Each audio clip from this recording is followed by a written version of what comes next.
如果你是 Faker， 在职业比赛上耳机突然坏了，听不到队友声音，你跟裁判要求暂停比赛，结果裁判不怎么屌你，还让你手滑喷了个铜闪，最后逼得 Rare 官方不得不启动他们最自豪的终极遮羞布时光回溯，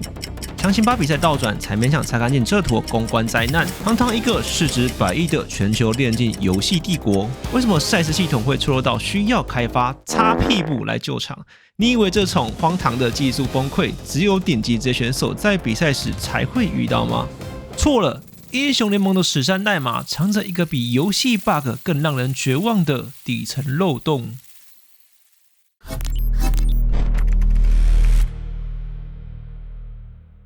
Hello， 我是大叔。要挖开这座庞大的史山，我们从最多玩家最先碰到的难题，就是打开 LOL 启动器，只是转半天转不出来，好友莫名其妙消失，大厅突然搞罢工的英雄联盟客户端。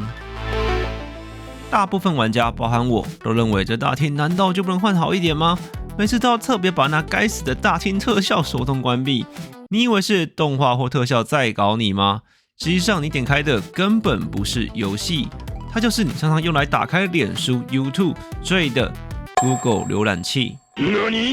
精确来说，它是用 CF 包装的桌面 Web App。为什么拳头要选最是资源的 Chromium？ 他们不想花大钱请 C++ UI 工程师去刻原生的桌面软体，只要能跑能用就好。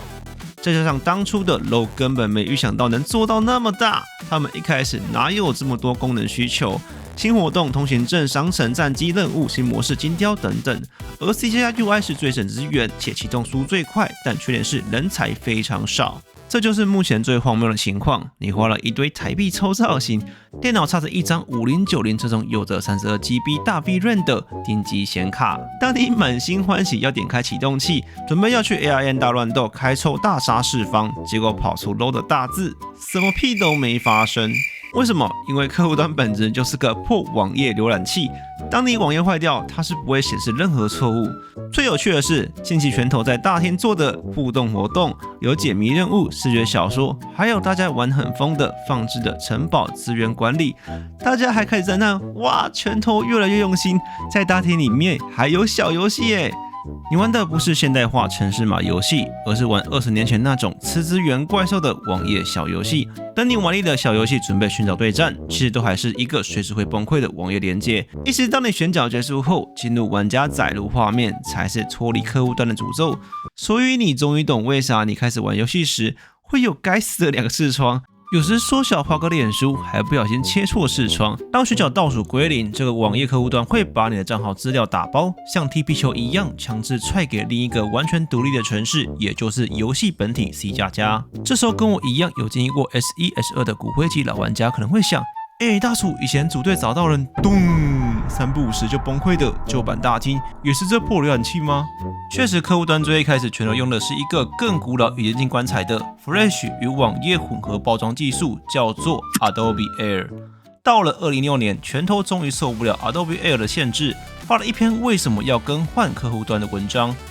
第一点，他们认为 HTML5 和 JavaScript 有优势。第二点，玩家希望在游戏内外都能沟通。第三点 ，Rare 当初没想到团队规模变这么大。最后，他们选择了现在这个 Chromium 核心，而客户端与游戏 C++ 在进行交互能不能成功，是靠着一座叫 WebSocket 的通讯桥梁在传递资料。客户端网页传给后端 C++，游戏卡住，就只能在画面上显示无限转圈圈，或直接给你一个黑画面。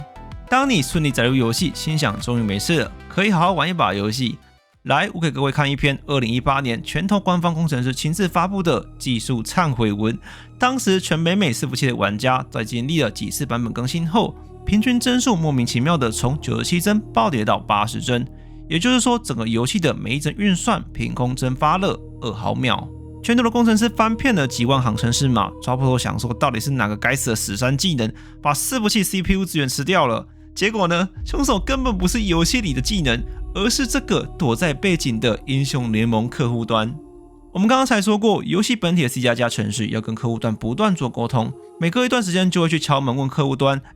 有没有新信息？结果某个天才工程师在写时间判断式的时候，少打了一个等号。就因为一个等号，让全球几百万台的顶级电竞主机在打团战最激烈的时候，可能因为将近落差30帧，足以让一个极限反杀的精彩操作变成按不出闪现的死亡黑白画面。后来官方怎么修好的？他们只是在程式码里补上那个等号，然后高阶电脑帧数瞬间暴涨了50帧，一个市值100亿的全球电竞帝国，难怪会被欧美玩家称作是什么 Indie Company 小型独立公司。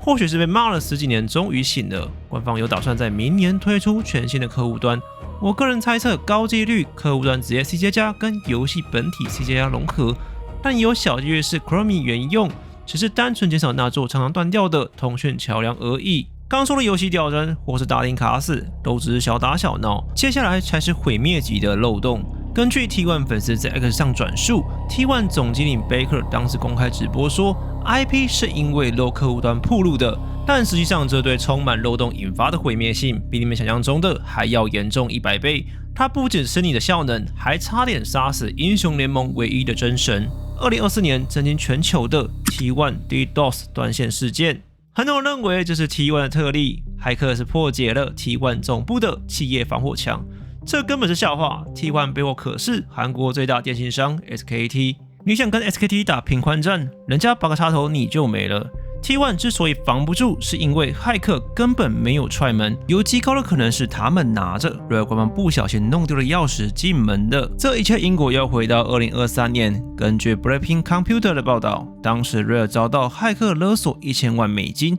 他们证实了 72.4GB 的档案就是拳头相关软体的原始码清单，泄露包含了英雄联盟、联盟战旗的原始码，还有 Pac-Man 拳头的旧版遗留反作弊系统。知名电竞网站 eSport Heaven 还爆料，其中包含了一个韩服特工的最高权限反作弊系统 Demacia。这个系统本来是官方装在客户端里，用来监控玩家抓外挂的电子警卫。在接下来长达1年的时间里，风平浪静，什么事都没发生。直到2023年底，名为 Swiss Knife 的骇客团队现身，开始了小规模的测试攻击。他藏在 Discord 秘密频道里，如果要严格审核身份、收入背景，其中最关键的工具叫 Swiss Knife Leak Power。他们不直接卖程式，而是采用代攻击服务，客户付钱，他们抓 low 玩家的真实 IP， 然后用来发 DDoS 攻击。DDoS 说穿了就是用暴力的流量瘫痪你的网路，譬如骇客将成千上万被感染的电脑叫漏机，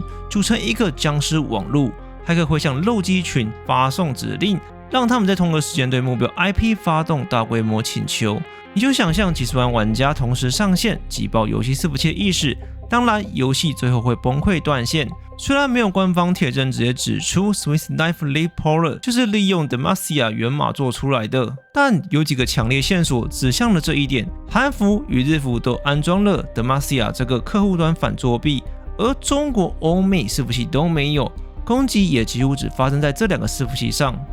南梦维基和韩国社群普遍认为，这是2023年原始码外泄后，骇客分析 Demacia 通讯机制所产生的泄漏漏洞。原来致命的铁证早在10年前就已经埋在 Rare 自己的技术在里。根据一份2016年的官方声明， Rare 早在 Even 公告中亲口承认，我们与开发 Zyko 3的公司合作，共同开发了 Low 专用的新安全解决方案。正因为 Demacia 继承了 Zyko 3的通信架构，2023年外泄的原始码才让骇客得以完整分析并找出 IP 外泄漏洞。就在漏洞被摸透后，骇客准备干票大的。直到2024年1月6日 ，Swiss Knife 骇客在 DC 上公告，不再用 Discord 机器人贩卖 Leak Power， 改整合进 Leak Bypass 来避险，并全面转为10人制。工具升级完毕后，这一次骇客击爆的目标不是普通玩家或拳头的伺服器，而是精准锁定了非壳电脑的真实 IP。这就是为什么 T1 的顶级防火墙完全没用。市场因为架构腐败导致的灾难，让 Rare 彻底慌了。他们解决不了漏洞，逼得 T1 战队走投无路，曾沉痛发表声明，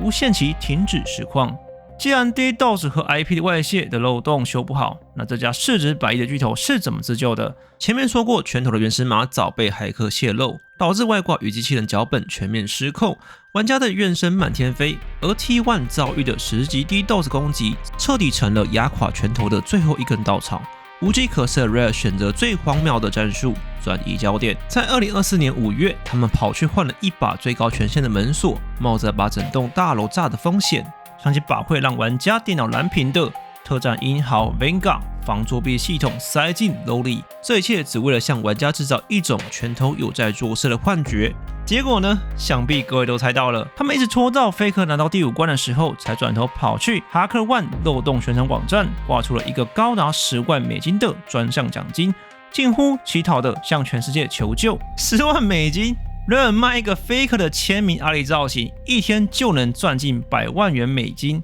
但在官方眼里，整个 T1 战队的未来只值区10万美金。这也证明了官方的 Vanguard 根本防不住底层漏洞。2024年底，刚加入 T1 的上路选手多然，正在实况中被炸到断线，甚至到了2025年1月，也就是 Faker 刚拿下第5冠 ，T1 官方既然逼得再次发表无限期停播声明。DDoS 经过整整1年，这证明了原始码外泄、底层逻辑被骇客彻底看光之后，Rare 根本无力修补这个千疮百孔的连线架构，因为你这座叫英雄联盟的房子根本就没有屋顶。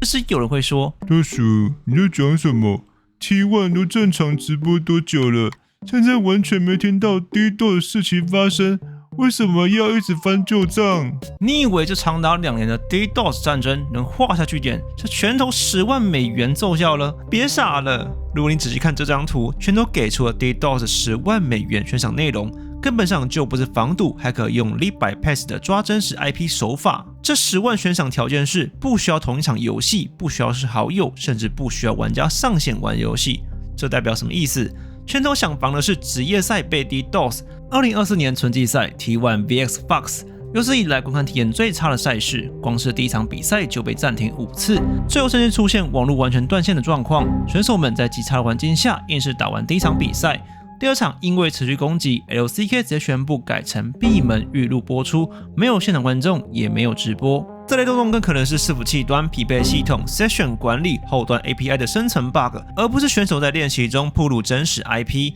你可以说10万的项目是为了转移公关压力，数字够大才能上新闻，才能安抚 T1 和他的观众们。但现实是在黑产经济学的暴力面前，根本没有点击骇客会为了一次性的10万美元，去帮拳头重构这坨无药可救的网络史山。还是 Vanguard 真的牛逼了？就目前看来，结果跟拳头无关。英雄联盟的神能再一次开台，靠的竟然是法国赌神。我要烟牌。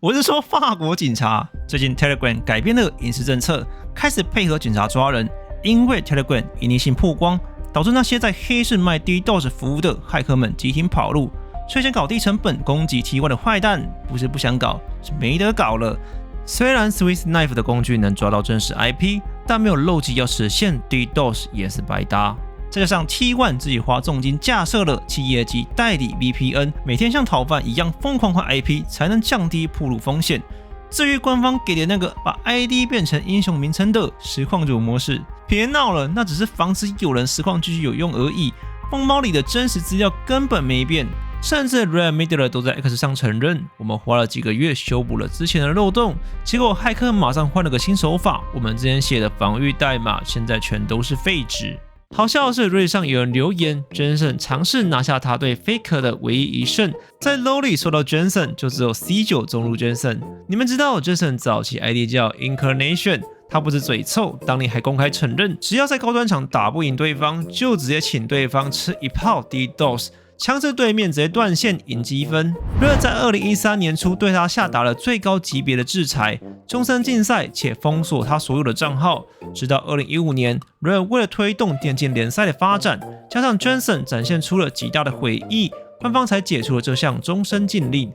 让他以 Cloud9 中路选手的身份重新出赛。从此，他把自己包装成了一个腼腆无害的典型电竞宅男。Rare 花了2年时间，成功把一个会 DDoS 别人的毒瘤屁孩，重塑成了一个无害的职业选手，但他们花了2年多的时间，却没能把自家会泄露 IP 的漏洞给修好。这个不可一世的游戏巨头，最后是靠着骇客黑市自己崩盘才勉强下庄。这就是你们每天在玩、每天花钱抽造型的游戏，它最真实的底层样貌。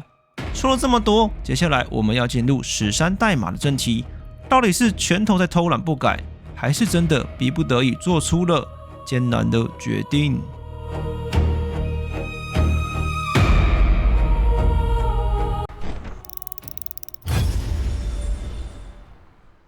在2009年，英雄联盟早期的最基础的底层程式码，有一段程式码原本是为了加速开发时间，让工程师可以早点下班，不用当社畜，结果反而造成了不可磨灭的后果。它让英雄联盟很多技能都用同一套程式逻辑，而这套逻辑就是让小兵变成万物。OK。其实这一切的开端要追溯到官方工程师亲自承认的黑历史。当时英雄联盟的最底层的基础物件叫做 AI Base，AI Base 又分出了英雄、防御塔跟小兵。有一次工程师在做安妮的熊熊的时候，他们懒得写一个新的召唤5分类。看着熊熊，他们心想，这只熊不是英雄，也不是防御塔，它应该就是一只大一点的小兵吧。就这样，潘多拉的盒子被打开了。从那天开始，只要是工程师不知道该怎么分类的东西，全部都被塞进了小兵这个垃圾桶里。你以为我在胡乱吗？在10年前，国外瑞论坛上面有一篇文章，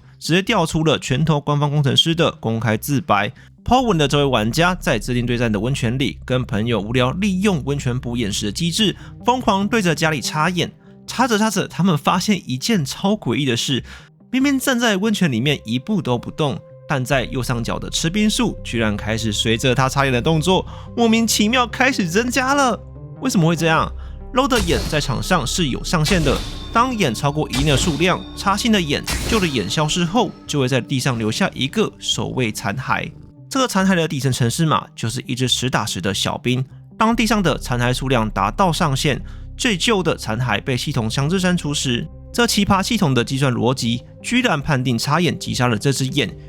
于是免费送了你一只小兵。结果愿者上钩，官方工程师亲自来回复。最好笑的是，这位工程师原本是想来护航的。他说，基础小兵用途广泛，万物皆小兵这句话不完全正确啦，应该说是万物皆物件才对。结果他下一句直接不打自招。不过为什么守卫残骸我们要用小兵当底层，而不是单纯的美术特效呢？是因为我们需要残骸去感知附近有没有其他残骸。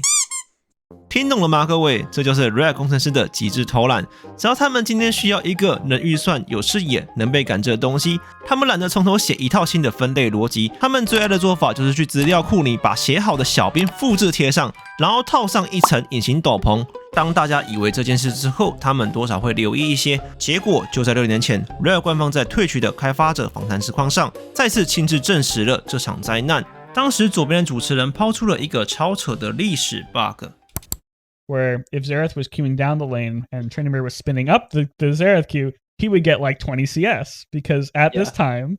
Xerath queue, as I understand it, was coded as minions, as many things in the game back then were. 接下来最精彩的是右边这位叫做 Rare Ranger 的开发者，他想帮史山护航，对着镜头说 ：“What if I told you everything is a minion?” Yeah, and I think is that still the case? I know that back in the day that was true. Everything has to be an object. And so the easiest object to make is just object 0, and you're supposed to click a bunch of boxes that say don't interact with spells, doesn't interact with collision, doesn't do all this stuff. That's a simple check that someone missed. And it's easy to miss. But yeah, I when people say like spaghetti code, it's wrong. Most of the time, because like you understand how game design works, things have to be something. You can't have like a VFX isn't just create a blue line that goes. 各位狂大玩家，你们听听看这段离奇的辩护。官方的意思是说，我们没有史山代码，我们只是用小兵当成是所有技能的万用容器，然后我们的工程师还常常忘记勾选隐藏选项，导致你的技能变成了对面的提款机。这不叫史山代码，这根本是把整坨直接砸在玩家的脸上。这也就完美解释了为什么接下来的影片内容，你们听到的这些英雄经典招式，在底层代码里全都是一场小兵派对。大家都有被小兵卡位过的经验吧？譬如最经典的嘉文的竞技场墙壁，它其实是非常密集小兵堆叠城墙，一般玩家都知道走不过去，没想到居然用小兵的碰撞和 hitbox 让困在里面的敌人走不出来，把小兵的美术造型套成嘉文式的墙。简单来说，小兵有一个造型是嘉文的 R， 除了拿来挡人，还能让小兵带有 buff。大家知道奇迹的被动是碰到英雄会加速，那这个节气的 E 就是这样运作，但它是小兵有个造型是光束形状。节气的 E 底层逻辑是一排自带加速 buff 的隐形小兵，而阿切尔大招逻辑是强制击退所有敌方单位。当这两个出招程式码碰撞，节气的工程师在定义 E 加速时，忘记把小兵标签给改掉，而阿切尔大招逻辑是强制击退并对敌人造成伤害，结果就是阿切尔往前推一个大招，系统直接把节气的 E 当成敌方小兵全数击杀，这是物件分类错误。譬如蛮王 W 缓速，只要在敌人背对他的时候才会生效。早期 LoL 很多东西都是隐形小兵，有的让玩家深信 Riot 为了判断敌人有没有背对蛮王，在英雄的背后偷偷生成一只隐形小兵，如果看着蛮王就减 AD， 如果没看就减 AD 跟缓速。理性来看，拳头几乎不可能特地生一只小兵来判断敌人面相，因为向量内击才是最优解。等等大叔，你别说一些我听不懂的工程术语。放心，只要在敌人身上画了2根看不见的箭头，第一根从敌人鼻尖指出去的方向，代表你现在看哪里；第二根从敌人脚下指向蛮王所在位置的方向。接下来系统只做一件事，计算这2个箭头有多顺路。在程式里面有一个很装逼的名词叫做向量内击，但你只要把它当成是顺路指数就好。如果你转头跟蛮王硬刚，这2根箭头方向重叠，非常顺路，系统算出一个正数。伺服器一看，哦，是正的，是男子汉，那就不缓速，只扣 AD。那如果是你转身就跑呢？你鼻尖朝前，但蛮王在你背后，这2根箭头直接背道而驰，系统算出来数字就会变成负数。伺服器一看是负的，小瘪三，给我擦屁血，马上缓速和扣 AD。就是这么一个小学程度的判定正数还是负数的数学公式，结果一堆玩家在那边通灵，脑补了为了算方向，特地在你背后生成一只隐形小兵。如果你去翻漏维基，根本连屁谣都懒得写，拳头还不至于蠢到利用生成实体来取代简单的数学运算。但为什么玩家会深信不疑？因为 Riot 用小兵当作技能的黑历史，早就让玩家对这座史山代码失去了所有信任。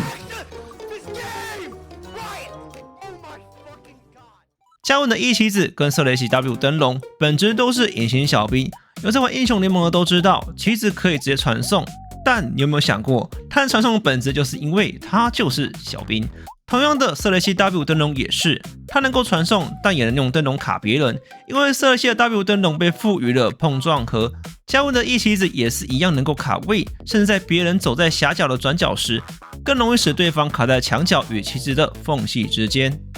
还有一种情况，比赛以前很常看到，当某队丢出灯笼时，敌人就会丢红眼，只让你点得到眼，点不到灯笼。为了这件事，在2014年，拳头曾用过一个补救法，只要红眼插在灯笼上面，都会自动弹开。但问题根本解决不了，后来官方还是把弹开眼给修回来了。为什么会这样？以前大家都以为是因为人物的图层优先度比灯笼高。这不是什么 PS 图层简单的问题，而是滑鼠点选优先度。如果灯笼上面有个巨大的科加斯，你怎么点都只会点在它庞大的身躯。当你玩 LoL 用滑鼠按下右键，系统会从你的上帝视角往下射一条检测射线，这条射线要通过叫做 AABB 的粗略筛选，射线还得真正碰到人物核心的碰撞盒，才会产生实体交互。至于这个 Hitbox 的判定逻辑有多反人类，我们留到第2章会再详细说到。荒谬的是 ，LoL 是一个斜45度角的假 3D 游戏。当科加斯点满大绝变大时，它那极度膨胀的 AABB 外围选取框就像一把巨大的雨伞撑在半空中。当你的滑鼠点击发出检测射线时，在半空中就先撞上了科加斯的肥嘟嘟，射线根本碰不到地面那颗微小的灯笼判定区。官方还称这叫做完美遮蔽，这不是什么优先度 bug， 而是科加斯一开始就用物理体积死死盖住了灯笼。这时有大聪明会问，我们把灯笼调到最上面就好了啊。他们确实可以这样做。目前推测拳头的滑鼠射线优先度，敌方英雄、友方英雄、互动型物件。想象一下，画面中的小龙是英雄，当他们把灯笼优先度调到最高时，会发生一种状况。当队友丢灯笼给你，不小心好死不死丢在残血敌人身上，你就差最后一下收头。对不起，因为灯笼优先度高，所以你点到灯笼飞走了。为什么修一个灯笼的优先度，或是改一个墙壁的判定会这么困难？因为在英雄联盟的底层架构里，不管是嘉文的 R， 还是杰西的 E， 还是瑟雷西的 W 灯笼，它们全部被迫共用了同一个底层物件，也就是小兵。这在软体工程里叫做最灾难的继承滥用。其实史山代码的真正官方证实是发生在2018年 ，Rare 官方工程师当时亲自写了一篇技术在分类学。这等于官方直接向全世界递交这座史山的建筑图纸。用金融高利贷来完美比喻官方的这种继承滥用，游戏里这些乱七八糟的 bug， 它的影响力就是你借来的本金，修复难度是违约金，而代码的传染性就是那该死的循环利息。为什么官方死都不修嘉文大招是用小兵围成的？因为工程师在文章里面明讲了，这叫做局不在。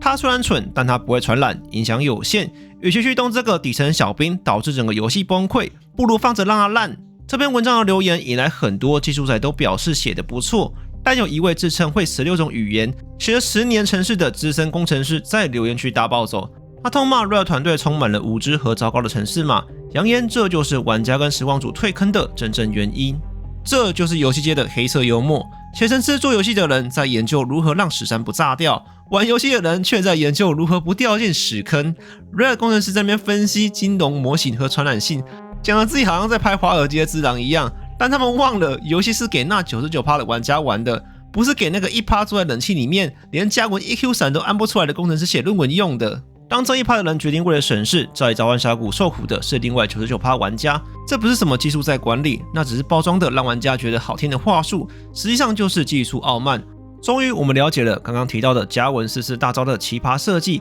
玩家在画面上看到的是一面坚不可摧的墙，但系统在底层运算看到的可能只是一群拥有高利贷属性的隐形小兵。被困住的英雄，他就直接从这个看起来像墙的东西默默走出去了。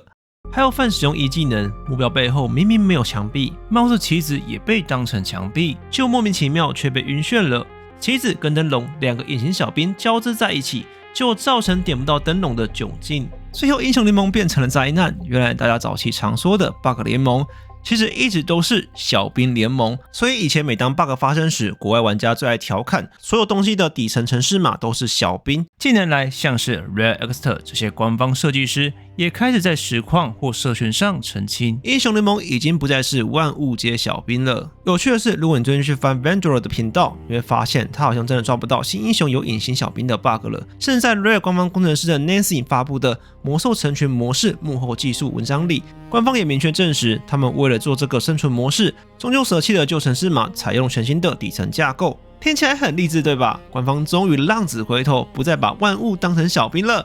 如果你仔细听懂他们的潜台词，官方的意思其实是我们现在盖的新大楼都是用最新科技哦。至于你们平常打积分在用的嘉文、杰西这些10几年前的旧公寓，只要它还没倒塌，把伺服器砸烂，我们是绝对不会去都更的。结果这个号称抛弃旧史山，用全新架构打造的魔兽成群模式，一上线就爆出了一个响彻全网的灾难级 bug。原本这个模式只能选指定的几只英雄，但有部分的玩家发现，在玩 ARN 选角一骰随机角色，英雄居然变成了魔兽成群里面的英雄。还有一种情况是，魔兽成群里面可以选其他英雄，为什么会这样？因为英雄联盟的客户端权限过高，跟游戏通讯桥梁有漏洞，你只要在选角时做一点手脚，就可以强行把全英雄联盟160几只英雄塞进这个所谓的全新架构里。这模式不是号称最新的吗？就像我前面说过，它确实是新架构，但它还是史山旧引擎 PVP 模式下生出来的另一款 PVE 的架构。游戏逻辑也是实时绑在原游戏伺服器上，甚至比预期还消耗 2.5 倍的运算成本。原因在于大量弹幕、几百只敌人，每一只敌人 AI， 每一个碰撞、每一次伤害，就算你玩的是单人模式，都必须传送到 Rare 远在天边的 low 伺服器去计算。至于为什么之前 PVE 模式星光少女、奥德赛没有写新架构，也没有这些问题，因为魔兽成群敌人数量太变态了。当初模式还没上线，初估上限是550只小兵，后来他们发现在某些游戏中，这个数字会飙升到将近1000只。若不改用新架构，硬着头皮上，伺服器成本会直接爆炸。根据推论，星光少女奥德赛因为敌人数量少，所以没这个问题，也就没必要写新架构。这时，直觉敏锐的小鬼会问：大鼠，为什么扭曲丛林和水晶之痕他们活了这么久也是不同地图，最后还是遭到拳头无情的永久删除？要解释这个问题，让我们先回到2014年的英雄联盟。当时无限死斗、六连杀、阿福快打、梦魇电脑，为什么这一年他们能疯狂推出这些大受欢迎的模式，而不怕实战代码会随时发作的风险？因为这些模式根本没有触碰到底层架构，他们都是在召唤峡谷地图里只粗暴的修改了数值变数。无限死斗只是让全队选同志英雄，阿福快打只是减少 CD， 把冷却耗魔改成0，六连杀只是 5v5 变成 6v6， 玩家其他特效语音从5扩充到6。Enemy Hexakill。梦魇电脑推测只是把原有 AI 电脑系统写上多设几条技能，跟玩家玩的英雄完全不同。这对游戏引擎来说没有任何结构性的挑战，所以他们做的轻松写意。2015年的黑市斗争虽然也是在召唤峡谷，但底层逻辑是极度死板的。原本的小兵只有2个任务，沿着路线走和打最近的敌方目标。但在黑市斗争中赚取海妖金币后，玩家可以购买让小兵变成4种不同类型的佣兵：铁背兽、剑骑鼠、炮击蟹、潜水怪，各自有不同的特殊 AI、攻速加成，甚至锁定敌人逻辑。譬如等级1的剑骑鼠，当他锁定目标时会一直疯狂追击，甚至还会加 100% 跑速。Enemy Chaser。但在原本小兵逻辑里，只要脱离追击目标一段距离后就会离开，回到原本的路线走。这种设计冲突对那套2009年的引擎来说，等于增加伺服器的寻路运算与负载，以及可能发生不确定性的结果。2016年的联邦围城把标准召唤峡谷直接砍一半，只留一个主堡给一方进攻，另一方防守，这等于重画小兵寻路逻辑、视野判断和生成点，重点是动到了防御塔的设定。很快举例几个。毁灭射线把塔攻击变成强力光速秒杀英雄，暴风壁垒防御塔获得短暂无敌后射出范围真实伤害飞弹，防守方把小兵护送到攻击方传送点来触发3路雷射，把敌方小兵英雄清空并重置兵线。这些频繁的修改判定逻辑，一旦这些祖传实战代码被牵动，就很容易出现小兵乱走、塔不攻击、射程错乱、视野碰撞、生成点连锁崩溃，甚至波及到排位赛的正常召唤峡谷。不论是黑市斗争还是联邦围城 ，Rare 最终给出的结果都是只说玩家不爱玩，维护成本过高。2016年的梦魇电脑甚至给出了15分钟的倒数和 AI 防御塔无敌，让 AI 只准进攻不用防守，这大大降低了伺服器的负担运算。而水晶之痕2016年与扭曲丛林2019年的死亡跟上述的不同，是因为随着新英雄的机制越来越复杂，每次新英雄一上线就得不断疯狂出错，再加上玩家越来越少，维护成本太高，最后只能物理截肢。2017年开始，拳头不在召唤峡谷里做特殊模式，因为他们明白要有更多不同有趣的玩法，系统分开才是最优解。我只举几个在不同地图比较代表性大改的玩法。2017年星光少女组精英计划超载。2018年奥德赛。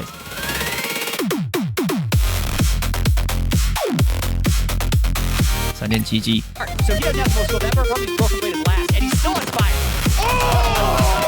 2023年竞技场。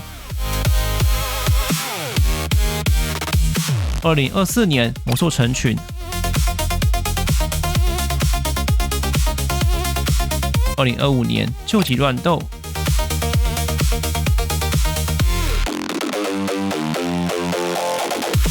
ARAM 大混战。这些模式都一再证明了，全都把召唤峡谷分割开来是最安全正确的策略，就是为了避免新模式玩法牵连到召唤峡谷的底层架构。而2025年的梦魇电脑模式中却有着不同的转变。拳头在他们的开发日志里提到，他们展示了全新的 AI 系统，现在的 AI 已经有基本的聚集观念与连招逻辑，这构成了新版梦魇电脑的基底。然后新版 AI 系统上外挂了一层末日覆盖层，这说明了底层重构带来的模组化优势，甚至这次破口还会嘲讽玩家。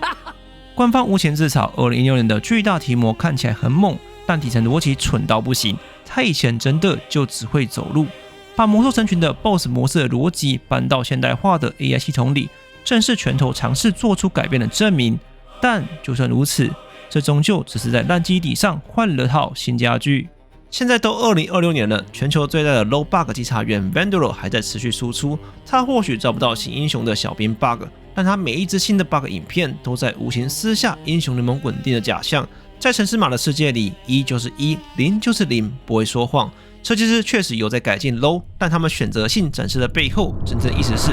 我们的底层小兵类别已经烂到连我们自己的工程师都不敢碰。如果你以为这个隐形小兵拥有 low 最多的伪装造型，已经是这座史山的极限，那你太小看2009年的古董架构了。接下来才是你脑洞大开的时刻。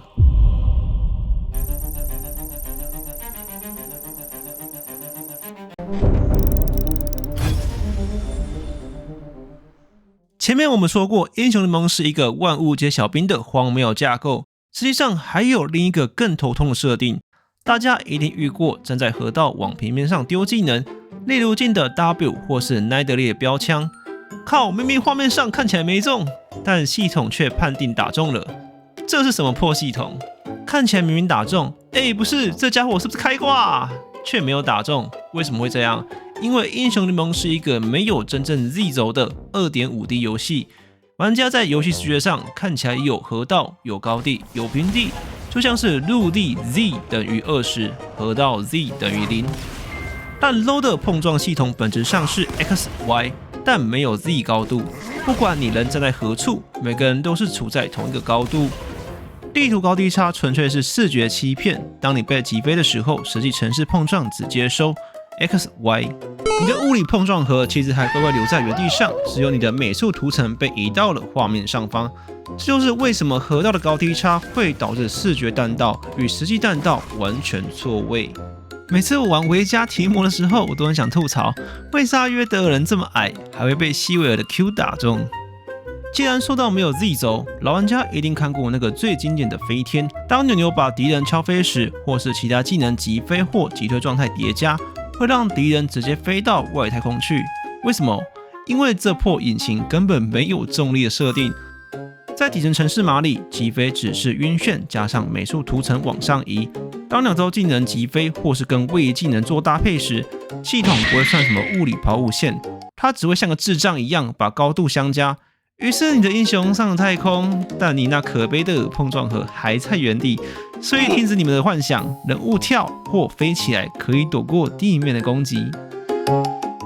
既然这个 low 的 3D 是假象，那它的物理判定自然也是一坨。刚刚第一章我们预告过，滑鼠射线或箭弹道过了 AABB 的筛选后，会真正碰到所谓的碰撞盒。在很多现代 3D 游戏里 ，Hitbox 会尽量贴合人物的骨架或外轮廓。但抱歉，这里是2009年的英雄联盟，而且竞技游戏也不允许太贴合模型，会有竞技平衡公平性的问题。当我们谈到现代 MOBA 的 Hitbox， 比如 Dota 2， 它的底层逻辑是非常清晰且分层的。在画面上，你可以清楚看到里面那个橘色的圆柱体就是物理碰撞盒的实体化，它决定了你能不能闪过屠夫的钩子，而外围那个 AABB 包围框则是选取框，只负责判定你的滑鼠有没有点到这个英雄。人家要爆把视觉选取和物理运算切分的干干净净。如果你退一步想，既然隔壁是有精密计算、有真实高低差的 3D 圆柱体，DT 打高低有 25% 几率会 miss。那英雄联盟作为全球最夯的竞技游戏，也该有个像样的立体判定框，对吧？表面上我们前面展示 low 碰撞盒是圆柱体，游戏里的渲染粒子跟特效也全都是 3D 的。但当我们把这层华丽的皮拔掉，切换到伺服器底层的物理视图时，在 Riot 的伺服器眼里，不管你的造型有多华丽，不管你花了多少联盟币买造型，不管你是什么英雄，在底层代码看来，你们全都只是平面上的 2D 光碟盘，你就像一片在地上滑行的光碟。而且你看这张图，这片的光碟判定面积甚至比你的视觉模型还要大上一圈。这就是这座史山最荒谬的地方，底层明明是 2D 光碟，但玩家体感却是变异共玩。因为游戏视角是 3D 倾斜的，加上这片底层光碟的范围大的离谱，所以当你在实战操作时，你的真实感受就像是你的英雄被包覆在一颗巨大隐形的变异贡丸里面。当技能碰到你身体上的贡丸，产生伤害交互，这就是所谓的碰撞和判定。这解释了为什么有些技能的碰撞范围异常大，譬如纳蒂鲁斯的 Q， 有时明明看起来没勾中，却突然勾中了。难道是网络延迟或者视觉错觉吗？瑞官方曾亲口承认的合法机制。当时有玩家在 Reddit 上发文惊呼，原来大部分的指向技在极限距离的时候，判定范围会突然变大。结果 Reddit 官方客服亲自跑来回复说，这看起来像是棒棒糖协定的完美范例，就是英雄联盟里的刻意设计的机制。虽然这的确让某些技能命中看起来相当诡异，抱歉造成困扰咯。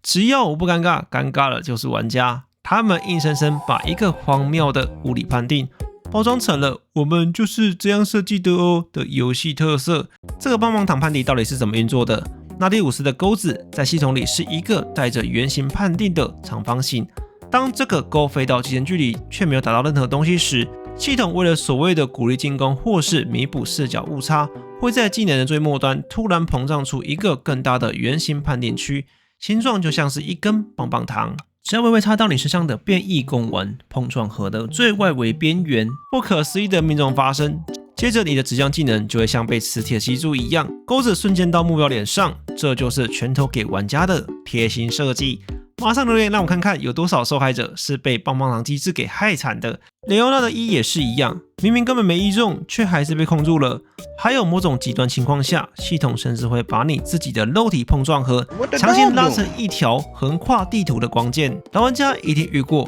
李欣莫名其妙的 Q2 全球流 bug， 我说的不是跟着敌人飞全图的那种，而是李欣明明只是在野区正常踢野怪，系统为了让 Q2 这个高速位移在一瞬间完成，游戏引擎在计算轨迹时直接崩溃，把李欣脚下碰撞盒沿着他途径的路径无限拉伸成一条贯穿半个召唤峡谷的超级光剑。就在你眨眼的瞬间，李欣的肉体同时存在这条光剑上的每一个点，只要这根无形的碰撞盒光剑扫到了地图上任何一个正在飞行的技能，伺服器就会判定你被击中了。前面纳蒂鲁斯跟雷欧娜是明明没打中，却强行把你吸走了。李欣的光剑碰撞盒是明明人在上路，却用残影接到了下路的大绝，这些都是系统强行判定你被击中的惨剧。但这游戏最有趣的地方就在这里，有时候你明明被击中了，系统觉得不算，放你走。这就得讲到伊泽瑞尔的 E 和炮娘的 W， 为什么他们被机器人勾中却能用位移扯开？很多玩家喜欢秀极限反应的炮娘 EZ 玩家们，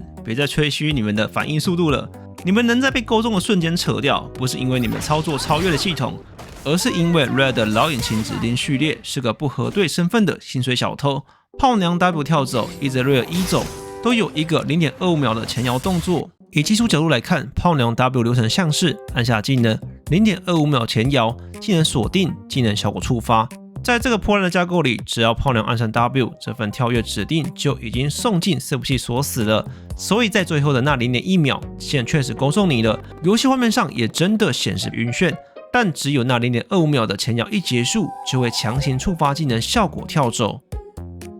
这跟所谓的死法不可中断完全是两个概念，它只是系统的指令排序太过僵化。但如果你的技能前摇已经结束，人都在半空中才被勾中，那你还是得乖乖被拉回来。所以画面看起来像是炮娘扯断了钩子，这根本不是什么极限操作，这只是玩家在精准利用机制的漏洞而已。这群欧美硬核玩家还会把这技巧叫一个专有名词 CC Buffer。这时候有人会质疑：大叔，你懂什么？拳头就是要这样设计啊！这是人物剧场，这是机制。真的是这样吗？你去看看萨米拉一、杰利的一、尼拉的一，这些近几年用教型架构写出来的英雄，只要在位移的任何瞬间被 NCC 砸中，位移会被立刻中断，乖乖停在原地罚站。这代表拳头的现代化脚本已经学会了中断检测。以前的 EZ 和炮娘能扯断钩子，根本不是什么神级操作，单纯就是早期的程式码写太烂，判断太僵化而已。所以别拿这种老古董的 bug 红利来吹嘘你的极限反应了。如果你自认为你的本命英雄有着比这种僵化判定更硬核的机制，或是甚至能把对手智商按在地上摩擦的独特理解，或频道的英雄档案室现在正式开启征稿，把你最屌的 highlight 或搞笑 bug 与机制传过来，向我证明什么才是真正的硬核玩家，而不是单纯靠这坨屎山的运气。破坏规定和连结我放在底下说明栏。如果你觉得一则扯断钩子这种霸道机制已经够荒谬了，那接下来这个东西老玩家应该特别有感。你们以前所看到的击飞状态，其实一开始根本不存在。刚前面说了 ，low 只有 x、y 轴，但没有高度，也没有重力的概念。那早期击飞，譬如石头人 R、李信 R 是怎么写出来的？石头人 R 组成是击飞加假的动画特效，李信 R 组成是定身击退加击飞。当你被石头人 R 中，头上挂一个击飞状态，但播放的是人物飞起来的精美动画。因为当时击飞写的不够严谨，或拳头觉得要让玩家有反制空间，当时职业赛每个顶尖 AD 选手必学水银头巾秒解加闪现或位移逃跑，所以你会看到人物还在天上时，居然还能闪现跑走。LoL 虽然模型是 3D 的，但很多机制和判定还是带有很重的 2.5D 味道。后来拳头觉得不行，这样下去会破坏游戏平衡。拳头在 10.23 版本中将水银世代系列装备都移除解击飞状态的效果，拳头直接用最暴力 OK 泵写法，创造出一个最高权限的 L 泵击飞标签。只要被带有 L 泵击飞的技能击中，所有的普攻技能物品全部都会被封死。为什么拳头不直接调整控制优先度，而是选择写死？很大的原因是早期 LoL 的控制系统已经是一座巨大的屎山，石轮 R、李信 R 的这些击飞各自的写法都不一样，不是优先度调不调，是根本没有优先度可以调，整体彻底重构太危险，所以他们选择最简单的方法，这就是典型的技术在解决方案。当时击飞还没被改的时候，小狗真的是 QSS 用的最好的射手，他的反应绝对是顶级的天然外挂，只能说可惜了，之后的比赛再也看不到这种极限操作。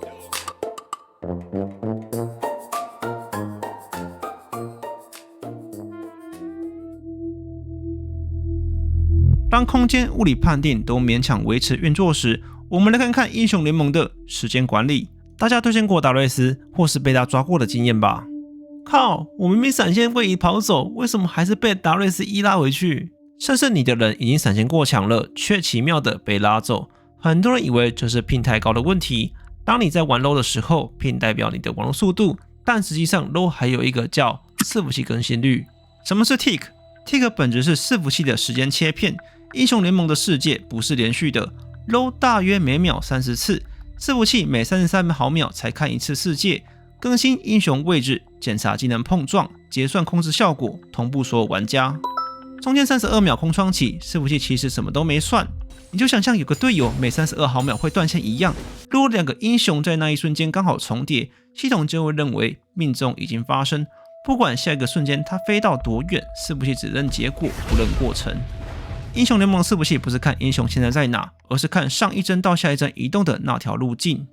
顺带一提，斗阵 tick 是63 ，CSGO 是64或128，瓦罗兰是128。通常设计游戏的 tick 会越高，因为设计游戏非常追求准度公平性，但确实是伺服器会越贵。2年前略上有一篇未知的网友发文，如果将 LoL 的 tick rate 从30增加到60，平均能减少16毫秒的伺服器延迟，让游戏顺滑得多。但如果只在基本上启用60赫兹呢？是不是能以最小成本让伺服器更顺畅？这篇贴文调到拳头官方的品质工程师 Ray Yankee 说，不是说未来不可能，但他们内部讨论结果是，其实在 tick 提升到60，让钻石以上的玩家去游玩，实际上他们的体验几乎没什么差别。可是对公司来说，伺服器要承担的是双倍成本，还要预防玩家对英雄熟悉度的改变，这一连串的变化都有可能会产生无法预期的蝴蝶效应。我们需要一个更强理由才能冒这个风险，将伺服器 tick 提升到60。更何况我们是在临聘下进行测试的，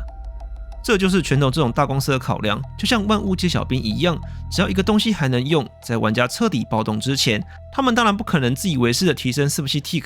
就好比你骑着快报废的50cc 小绵羊，时速50公里，5分钟就会到超商。突然有个路人说：“你的小绵羊去改装，然后油门吹到底，用时速100公里狂飙，就可以少等2个红灯哦。”听起来好像很合理，对吧？但问题是，你这台15年的破车啊，要承担的是这台破车会随时在半路共振散架。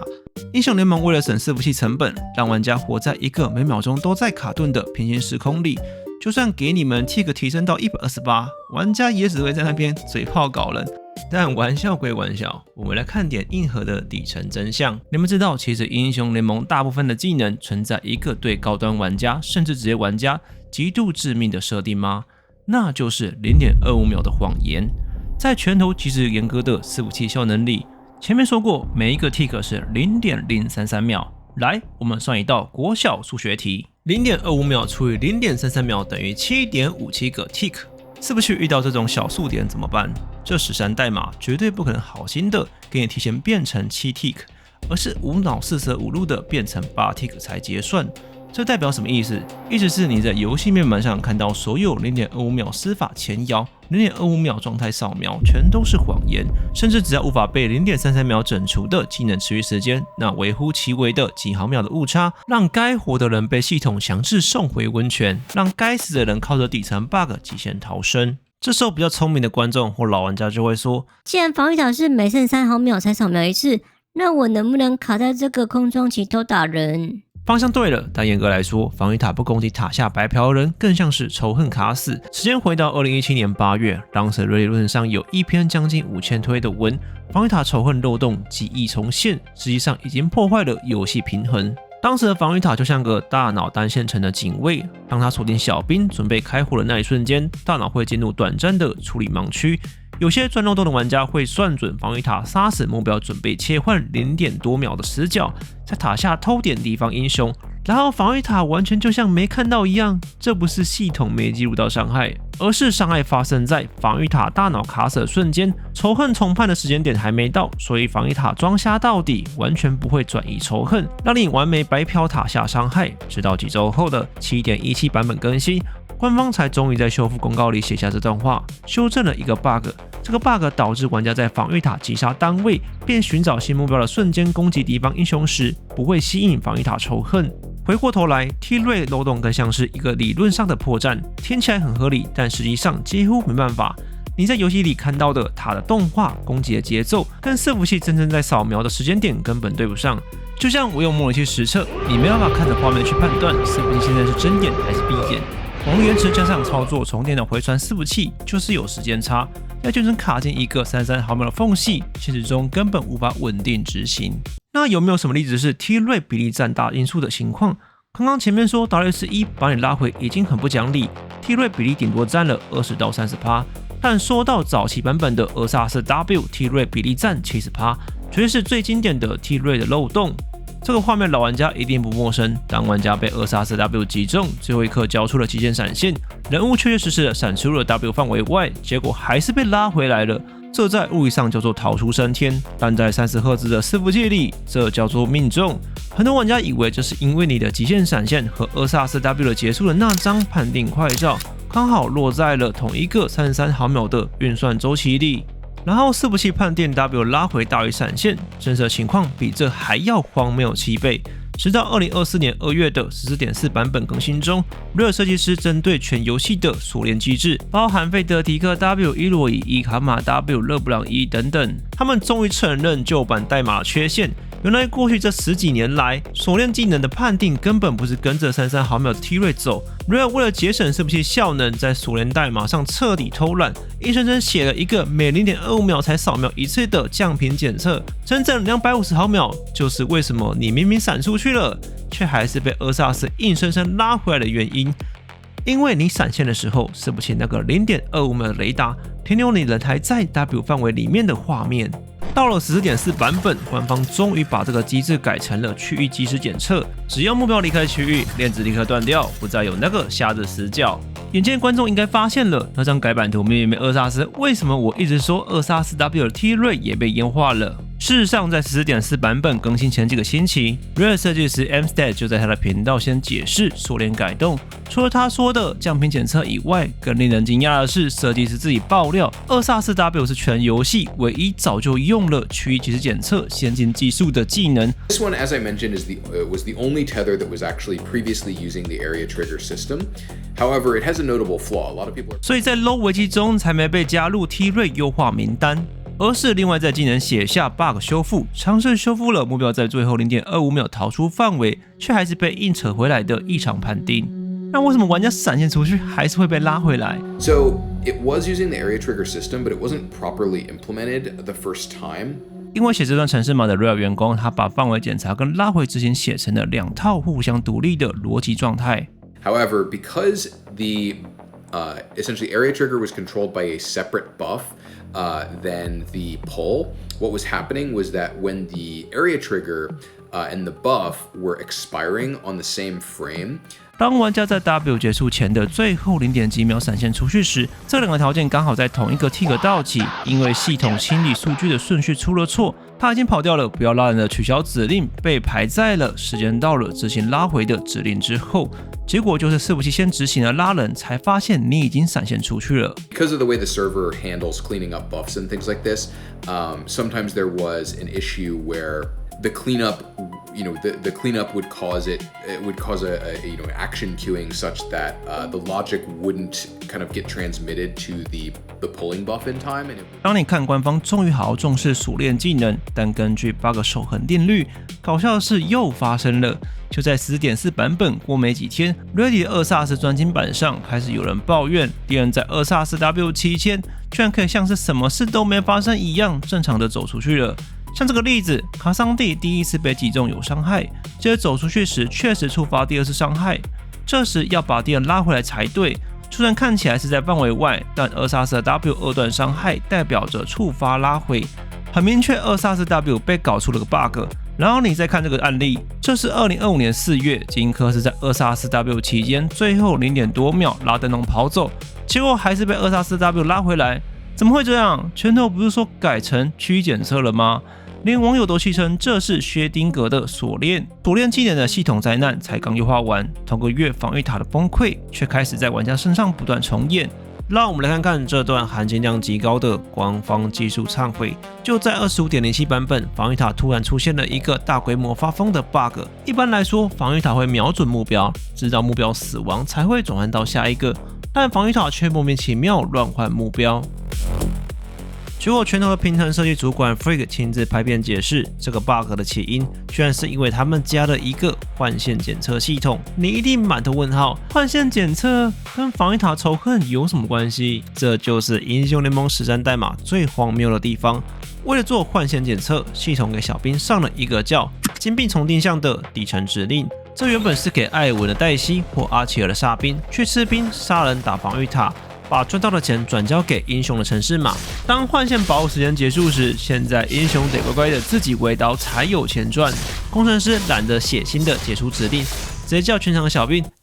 你们现在把自己设定成自己的金币接收者吧。就因为这个荒谬的指令，不知道为什么竟然触发了小兵底层的呼救机制。防御塔收到小兵的求救讯号后，就开始发疯，在小兵之间乱切目标。更精彩的来了，堂堂一个市值100亿的电竞公司平衡设计主管，在面对这个 bug 13时，他是怎么说的 ？Why? I don't know. I also don't really care. We commented out the line or deleted the line. I deleted the line from the script because we don't need it because we're using a buff instead, and the bug's fixed. 听到了吗，各位？我不知道，反正删掉就修好了。这就是拳头面对系统崩溃的标准作业流程。就在 Freak 信誓旦旦说换线 bug 已经修好的几个月后，国外 Reddit 论坛上爆出了一篇名为“下路防御塔到底有什么毛病”的求救文。这位苦主玩家贴了2个片段，第一段塔下没小兵，打雷是贴在脸上输出。防御塔重置仇恨时，为什么却转头一炮轰死远在天边的艾希？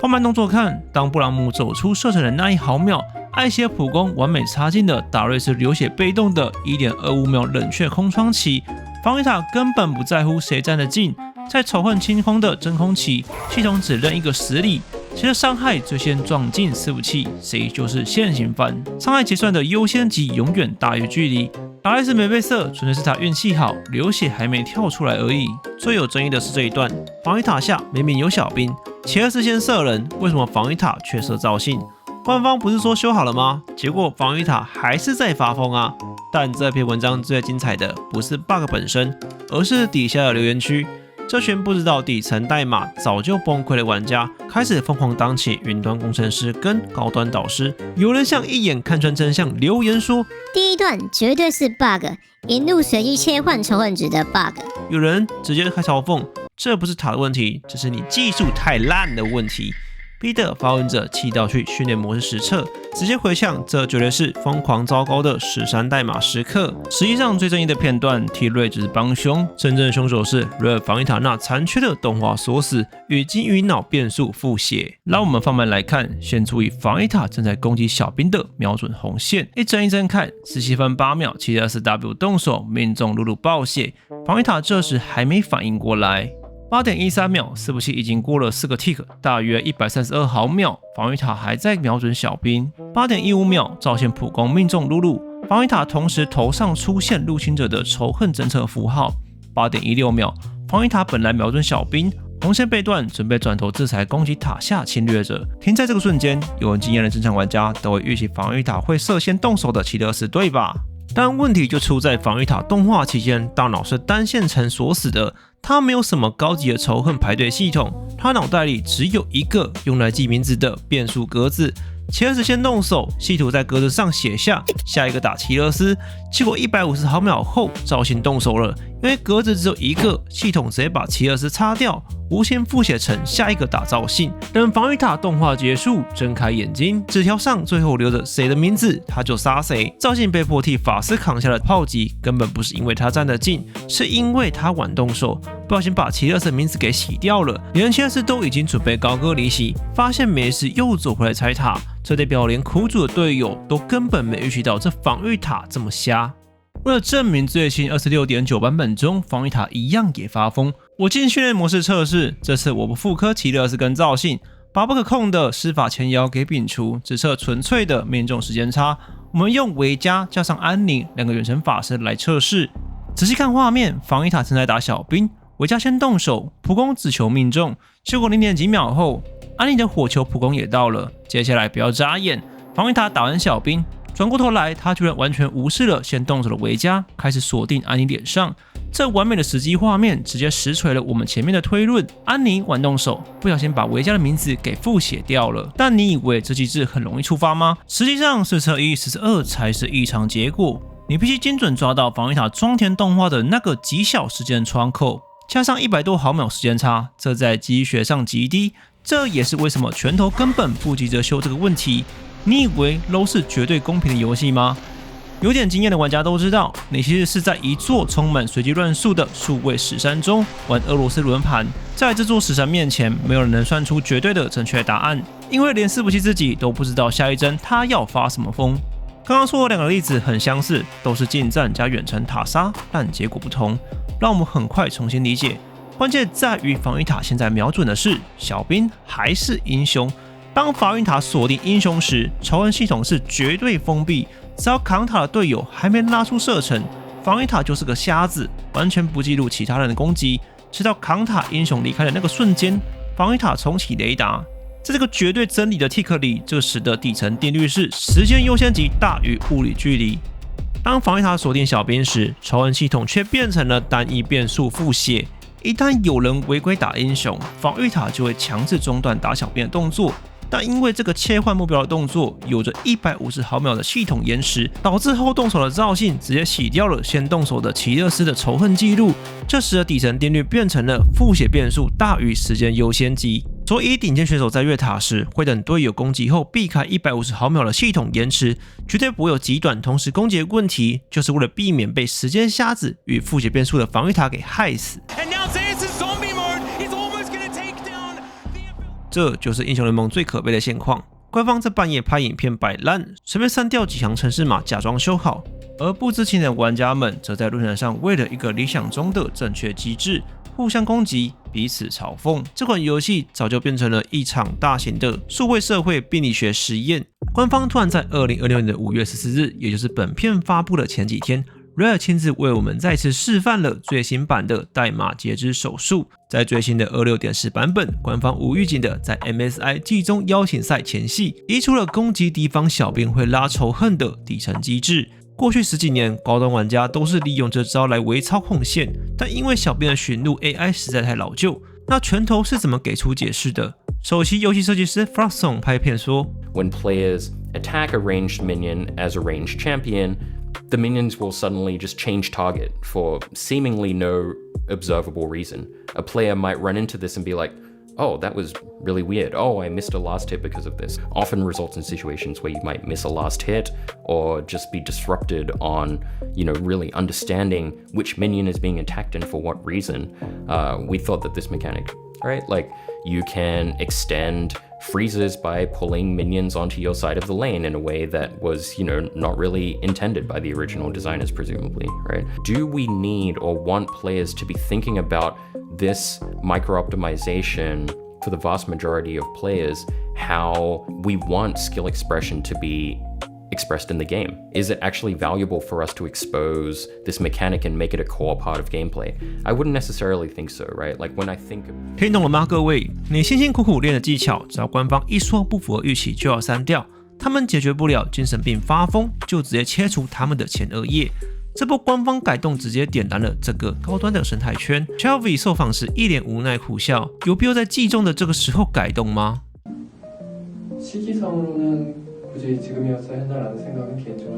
Gen.G CEO Arnold 甚至引用了改版内容，直接开喷。没有一支队伍或选手认为在季中进行这种改动是个好主意，这对多数玩家来说根本称不上是痛点，毕竟他们连最基本的补兵都做不好。所以这改动到底是为了谁？更何况在这项改动消息出来之前，你们有听过谁抱怨小编乱切换目标，害我漏掉炮车吗？不然哪天你苦练的某个特殊技巧或机制，官方找一句只有你懂，别人不懂，就能随便删除，这就是所谓的拳头在教玩家玩游戏。前有 Freak 说我不知道，反正删掉就修好了。后有 Fluxon 说这不符合预期，删除。当大量玩家质疑这是阉割技术时 ，Red 产品总监 Drew Raven 甚至在课上阴阳怪气开玩笑的说：“哦，既然你们这么想要技术展现，那我要不要干脆把刀叉兔的反补跟转身速率也加进来？”这就是2026年拳头高层的态度，他们抓着一个新手根本感觉不到的改动，试图合理化自己的行为。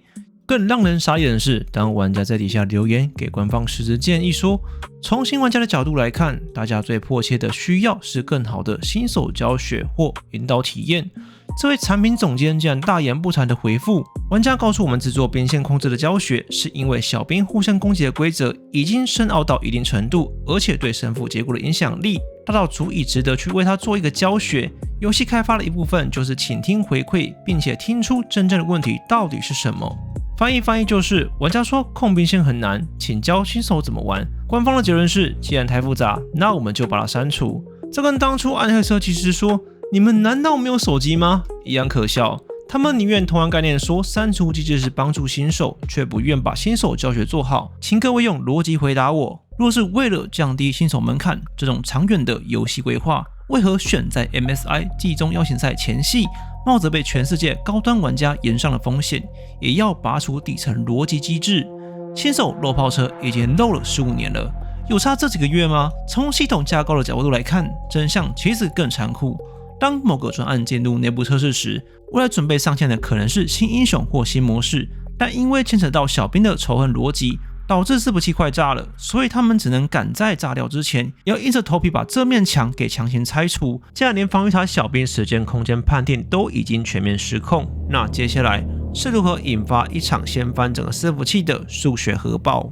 先别害怕，我们要触动你们 PTSD 的微积分噩梦。让我们回到2021年那个引发 LoL 伺服器最大威胁的存在——威尔哥。当时发生一件极其夸张、吓尿拳头设计师的 bug。威尔哥一刀秒杀防御塔，这到底是怎么发生的？威尔哥杀死了炮娘，拿到炮娘的肉体，接着再杀来不及逃跑的机器人，换成机器人身体后走向防御塔。这是机器人用一敲了防御塔，没多久被防御塔射死。复活的威尔哥突然变成了一刀拆塔的怪物。你会发现威尔哥的 AP 是-21亿，黑暗预习变成65534层。你看到 bug 怎么发生的吗？当威尔哥杀炮娘的时候，黑暗预习获得2层，变成炮娘杀机器人时，注意看变身的瞬间，威尔哥的黑暗预习居然没变，还是2层。因为 Red 的底层状态机乱了，忘了把附身期间赚到的层数加回威尔哥的黑暗预习身上，所以当他以机器人状态死亡，因为黑暗预习2层减死亡4层等于-2层，照理说黑暗预习层数扣到0就该停止了，但系统直接硬减，造成整数下1位。那 AP-21亿这数字怎么这么大？为啥黑暗预习数字居然是65534层呢？听不懂没关系，我们讲人话。行李箱密码大家都用过吧？想象一下，你的密码锁现在是000，当你硬把转盘往回拨，它不会变成负数，而是会倒转变成999。这在程式码的世界里叫做下一位。黑暗预期乘数在底层是用16位元来储存的，它的范围只能是0到65535，且不允许有负数。所以当系统试图把2层强行扣掉4层时，这个数字就像密码锁一样往回拨了2格。这一波乘数直接从0倒转，推成是65535，推2层精准变成了65534层。这6万多层换算下来是大约30几万的 AP， 听起来很恐怖，但还没结束。威尔哥的复生机制包含了各种错乱的乘法与加乘公式。当这30几万的基础 AP 被丢进系统里相乘时，数字瞬间膨胀，一头撞破了系统正数21亿的天花板极限。撞破天花板的瞬间，正负号当场崩坏，数字直接砸穿地板，变成了地狱级的负极端值-21亿。谁能想到，在 Rare 的死神代码里，一个2减4的小学数学题没写好的防呆机制，竟然能引发一场掀翻整个数学宇宙的连锁核爆。在电脑的世界，当数字太大，系统不会报错，它只会让整个数学宇宙翻过来。看到这里，前面这些死神灾难，这已经不是什么单纯游戏破图或是小兵卡人的问题了。当一个年营收数十亿美金的系统，连这个最基础的数学16减9 6减9不够1乘以16减9。对于这座10几年历史的旧史山，工程师根本不敢拆掉重建，他们唯一能做的就是在这些快发霉的旧系统上无止境的打补丁装一只，这直接导致了英雄联盟史上最黑暗的时刻，一个连职业赛事都不得不把特定英雄直接 ban 掉半年的灾难时代。接下来我们要进入史山的最深处，看看那些为了掩盖数学与逻辑崩溃而创造出来的缝合怪与系统技术黑洞。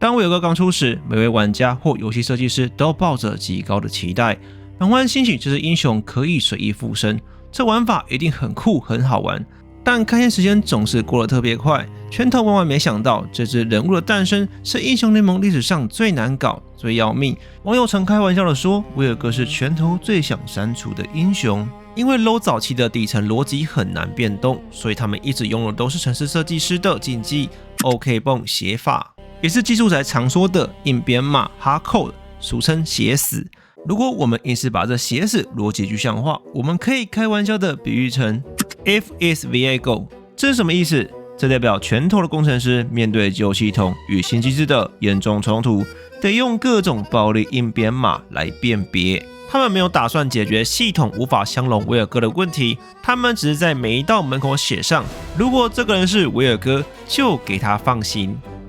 比喻，如果今天是麦当劳 App 写入 If is flexible 就大薯买1送1，当我去麦当劳买大薯时，系统不管今天有没有活动，只要判定我是大薯，买1包大薯就强制送1包大薯。这样你们知道有多荒唐了吗？越老的游戏系统里一定会有一堆为了修 bug 加上去的特殊写死的逻辑。既然有了这个开头，塞勒斯的 R 能偷太多英雄，他当然也是写死的常客。你看这塞勒斯莫名其妙居然能放2次艾克的大招，为什么会这样？因为当塞勒斯放完第一次艾克大招时，系统没有正确清除该技能的状态，导致短时间内能被判定为可再次触发。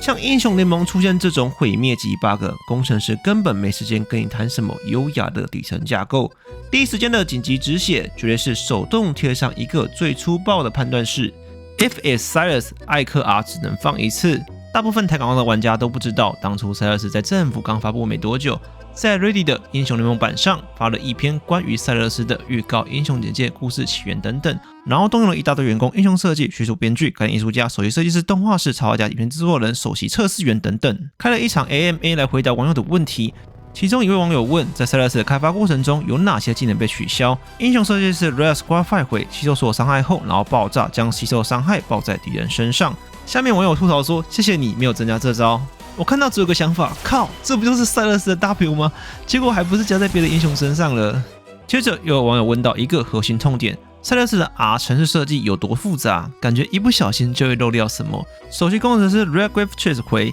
塞勒斯大招花了很多时间重写，远远超过之前所有英雄。游戏里的每个英雄的大招逻辑都长得不一样，我们必须建立一套通用系统。为了这招，我们动到了游戏里的每一个英雄，有些只是把技能说明换到新系统下，有些则是把整个技能底层逻辑打掉重写。最有趣的是下一段，有人问有没有哪个特定的英雄大招给工程师带来很多麻烦。工程资源 Rickmar 回，他们内部把大招的修复难度分为简单、中等、困难，以及一个隐藏的最高难度级别，叫做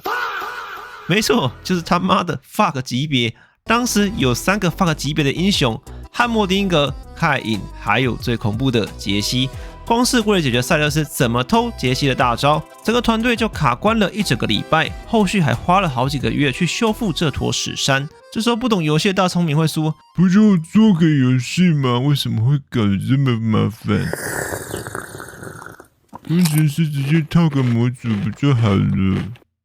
为什么会这么麻烦？直到3年后，在2022年的官方技术部落格里，我们才终于得到这个重磅消息的解答。原来塞勒斯被创造出来之前，英雄联盟程式码架构根本没有技能的独立类别，所有的技能逻辑就像意大利面链条一样，只是藏在每一只英雄专属的原始码里。若工程师傻傻的为每个英雄都用一堆写死判断，伺服器也扛不住。为了解决这座史诗级的屎山，瑞尔工程团队被迫进行了一场底层架构的大屠杀。他们不是让塞勒斯去拆解代码，而是硬生生把全联盟140几只英雄的大招全部从英雄身上拔出来，重新封装成标准化的独立模组。更别提那些被动绑大招、变身换技能的破格机制。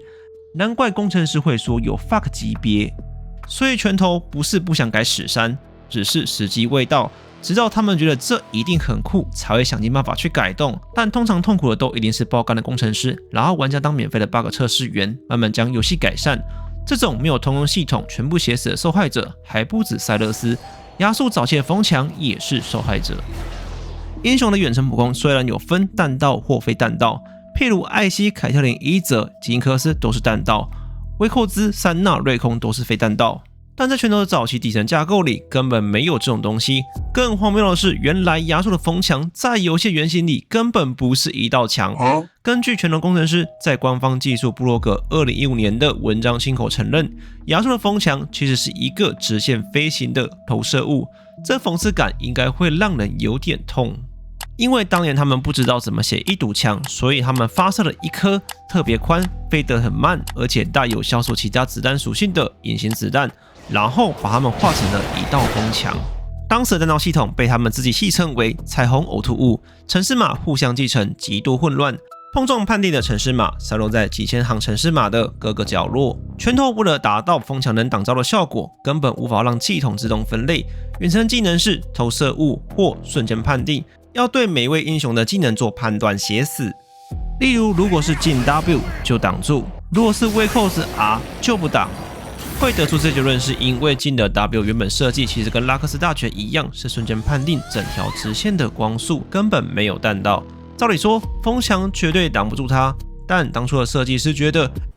这招动画看起来像是一颗子弹，如果亚述挡不住，玩家会觉得很奇怪。结果就像前面说的，他们直接在风墙的系统里为进的 W 写了一条挡住的例外规则。于是他们重构后的模组化系统看起来很专业很干净，对吧？但最讽刺的是，其实有了这么清晰的逻辑树，没想到5年后拳头出了能挡投射物的萨米拉时，设计师不知道是不同人还是忘了改，萨米拉的 W 居然挡不了进的 W。为什么游戏机制会设计的这么不一致？因为这款游戏的底层就是一座屎山，一定得通过手动额外介入。地图画的再漂亮，只要修 bug 的 SOP 还是靠写死特例在硬撑，这游戏就永远不会有逻辑一致的一天。就像4个月前 Reddit 一篇文章说，萨米亚 W 突然变成能挡进的 W， 只能说不意外，因为竞技游戏最怕这种机制有不一致的情况。拳头工程师不是再一次写死，就是终于把进的 W 底层彻底重构成投射物了。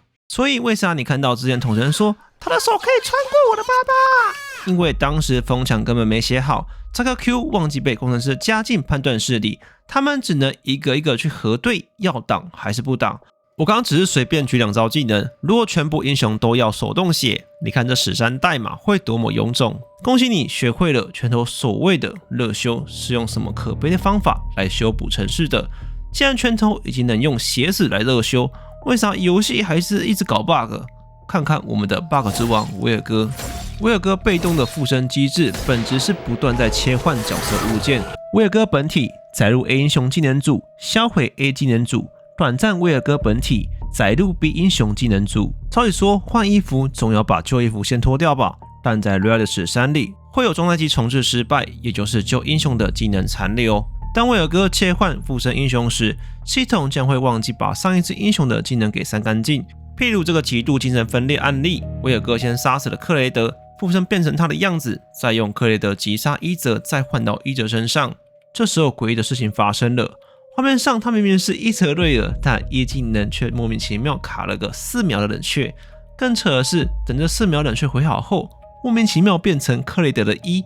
为啥变成伊泽后1会有冷却4秒？如果你有仔细看会发现，当威尔哥变成克雷德的1的冷却是9秒，克雷德放1就开始计算冷却了，不管1-2的状态。但威尔哥换到伊泽瑞尔身体出现了 bug， 忘记把克雷德1删除，算一下前面说的冷却9秒，这时候刚好冷却剩4秒。通常威尔哥在变身时疯狂按1，很容易会造成1的 bug 发生，这是状态机切换加技能物件未清理，因为在变身重置状态下，旧的程式码还没跑完，新的伊泽瑞尔模型就强行套了上来，你就获得伊泽瑞尔的外观加正在倒数的克雷德1。其实这种状态机忘记清干净的情况，不是威尔哥这种缝合怪的特例，绝不能不提 Rare 自豪的200年游戏设计经验亚菲利欧。他其中最经典的 bug 就是他死掉之后还能继续攻击。在正常的游戏逻辑里，当角色状态机切换为死亡，亚菲利欧的肉体虽然死了，但他的武器状态机却还活着。这跟威尔哥的伊泽带着克雷德的1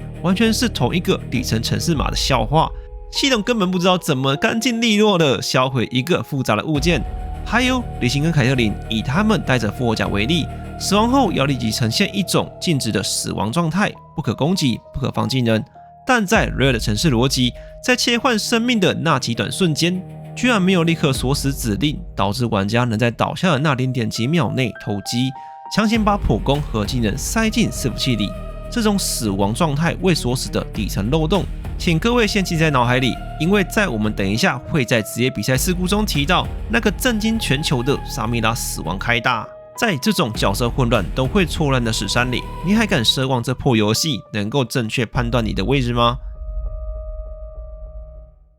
紧接着一定是许多玩家都体验过这个轰动一时的 bug， 波比凯伊居然能一招打全地图的目标。当时只要天赋带海克斯闪现，开枪闪现一次后，等到海克斯闪现完成，波比的 Q 就可无脑敲你全家，就算你在最远的温泉一样逃不了。为什么会这样？这就要来揭开 LoL 底层的物理运算了。LoL 的所有英雄的位置其实都是用单精度浮点数记录，简单来说，系统就是透过 XY 坐标来计算你要把技能往哪个方向丢。LoL 地图其实就像积木一样，一块块载入的，但当时海克斯闪现触发了一个极其低级的 bug， 导致系统在波比海克斯闪现的那一瞬间，把他丢出的技能所需的方向运算指标给弄丢了。想象一下，波比明明好端端的站在游戏画面上，但在伺服器的大脑里，他要丢锤子的那个瞄准点突然变成了虚无。当波比按下 Q 技能，系统必须计算这一锤要砸向滑鼠的 XY 坐标。但波比死命贴着温泉墙壁使用海克斯闪现时，对准地图的边界与高低差，导致瞄准指标瞬间失效，伺服器抓不到合法的物理坐标。为了防呆，硬是塞了一个兜底的绝对原点00给他，导致起点和终点在数据上强行重叠，距离变成了0。系统拿着0去计算方向，触发了致命的0除以0。系统非但没有乖乖报错崩溃，它反而直接吐出了一个最致命的系统错误值，叫做 none not a number， 不是数字。这个 none 就像是程式码里的黑洞，既不是0，也不是无穷大，而是逻辑的虚无。当系统把这个 none 数据带入碰撞盒的几何公式时，灾难发生了。它并没有让范围归零，而是导致公式里的几何边界失控膨胀。于是波比的锤子半顶半径在数据层面上瞬间膨胀成了无限大，让地图上的所有地方单位全都变成了攻击目标。许多游戏在这种失效情况会被异常的数值设定在一个最大值内，但 LoL 的工程师忘了防这种可能性发生，所以我们看到的碰撞盒只是表象，真正影响掌控技能范围的是底层那个随时会变成 None。但这整起事件最具黑色幽默的还不是13代码中风，而是人那套自动侦测恶意行为的 AI 系统。当时在 Reddit 上有不少受害者哀嚎，他们在自家温泉里被全萤幕的那黑洞连续砸死20次后，你猜怎么了？他们被系统 ban 了，系统给出的封禁理由是恶意送头，这实在太讽刺了。滥用 bug 的加害者没有马上被封锁，反而是被虐杀的受害者吃到了14天的封锁套餐。这就是解决不了 bug 就解决死在 bug 里的人。我们知道现在大厂都喜欢用 AI 来抓违规，但 Rare 这套机制的判定逻辑缺乏必要的多维度特征交叉比对，他只看单一变数你短时间内死了几次，却彻底无视了加害者的物理不合理性。一个波比位移距离为0，承受伤害为0，却能在短短几分钟内跨越全地图连续击杀。别说是飞客，就算马斯克直接给飞客脑机界面，他也打不出这种物理无伤虐杀的数据。希望这份零移动零承伤极端连杀的异常资料，是让拳头 AI 侦测进化的最佳时机。别再让悲剧一再上演。面对这场玩家体验与技术崩坏的双重核爆，Rare 最终的止血方式极度简单粗暴，他们只在全球伺服器强制没收海克斯闪现好几天，直到工程师终于在后台搞懂怎么写好零坐标的 if 判断式，把 None 的逻辑漏洞给彻底堵上，这场灾难才勉强画下句点。最后，我们来看看13代码如何描写魔道的 R 号称能把敌人拉进死亡领域，很多人以为这只是个障眼法，单纯把你留在原地，然后把其他8位的玩家的视野和碰撞盒强制隐藏起来，看起来好像没问题，对吧？ Rare 早期测试时确实想这么偷懒，在官方工程师的开发日志里 ，LoL 本质有一种叫关系契约的旧技术。就好比你今天玩打野李欣身上有红 buff， 然后李欣普攻敌人后，敌人身上会有红 buff 的持续灼烧。这一瞬间，其实发生的事情不是技能还在运作，而是系统帮你建立了一个关系契约。李欣释放 Q1 命中敌人时，系统会在目标身上建立一个关系契约。李欣目标这个关系会存在一段时间，并让目标进入被标记的状态。当李欣在这段时间内再次释放 Q2 时，系统会检查这个关系是否仍然存在。如果 Q1 存在，李欣可以再次位移到目标并造成伤害；如果 Q1 不存在， Q2 无法释放。那为什么当初死亡领域不能使用关系契约？因为在魔斗切换死亡领域的瞬间，要跟召唤峡谷所有单位建立关系契约，单位乃至几十个小兵、防御塔、英雄、野怪、召唤物，同时强制签约确认视野状态。这时候会发生什么事情？没错，伺服器会当场卡死。因为切换的瞬间建立关系契约，就会造成明显的卡顿感，是非常致命的。为了解决卡顿，抛弃了关系契约的做法，工程师被迫动摇国本，在游戏底层最基础的物件里，硬生生插了一个新参数——维度。从那一刻起，召唤峡谷就被切成了3块：现实维度、死亡领域以及全领域。为了这个大招，拳头是真的在游戏底层创造了一个异次元。但光有维度还不够，你还需要死亡领域的边界，那个把你们关起来的圈圈，在底层程式码中被称为触发区域，并且带有专属的维度起源上下文。这个圈圈清楚地标记了谁进来了，谁不能出去，以及哪些投射物是属于哪个维度。像路线 R 可以从现实维度跨界到死亡领域，西格斯的 Q 则是无法从现实维度穿越到死亡领域。搞笑的是，当一切都感觉没问题，拳头设计师这设计真的牛逼。官方技术文发了之后，依然还是有 bug， 而且问题还不小。Reddit 上有一名网友玩露西恩跟魔斗缠斗，露西恩在魔斗开大前先按了 R 开始射击，在这个瞬间，魔斗也对露西恩开死亡领域后，虽然子弹依然在持续输出，但实际上子弹根本还被留在现实维度，根本没有被带进死亡领域。为什么会这样？官方不是说要做路线 R 可以跨界到死亡领域吗？现实是拳头工程师连自己写出来的目标都达不到，露西恩进入了死亡领域，子弹却留在现实维度自嗨。因为他们只在露西恩开 R 的那瞬间定义它是哪个标签，露西恩在现实维度开 R 就是现实维度。那现在2026年呢？为了实事求是，我实测后发现拳头可能早就把它修好了。现在露西恩 R 确实能跨界，不管是现实维度到死亡领域，或是反过来死亡领域到现实维度。因为玩家和 bug 频道还持续爱着英雄联盟，工程师就会连夜修复这些 bug， 但受害的英雄不止露西恩。既然工程师只修了官方部落格上的模半身，那其他没被点名的英雄呢？让我们来看看，当这套半成品的维度系统遇到比单纯子弹更复杂的机制时，是如何引发史诗级脑中风的。案例2 ，Ready 有位网友玩魔斗凯撒，当他对着敌方伊芙琳死亡领域的瞬间，伊芙琳刚好当场暴毙，结果魔斗就这样被困在自己的大招里，尴尬的错过了关键的4v4团战。据说最后魔斗这把游戏输了，照理说魔斗的目标在死亡时应该会自动解除魔斗的死亡领域才对啊，这实在太奇怪了。原来伊芙琳在被开死亡领域前，队友凯隐先对伊芙琳开了 R 附在伊芙琳的身上。有玩凯隐的都知道，凯隐 R 的机制在技能期间会不断检查目标是否死亡。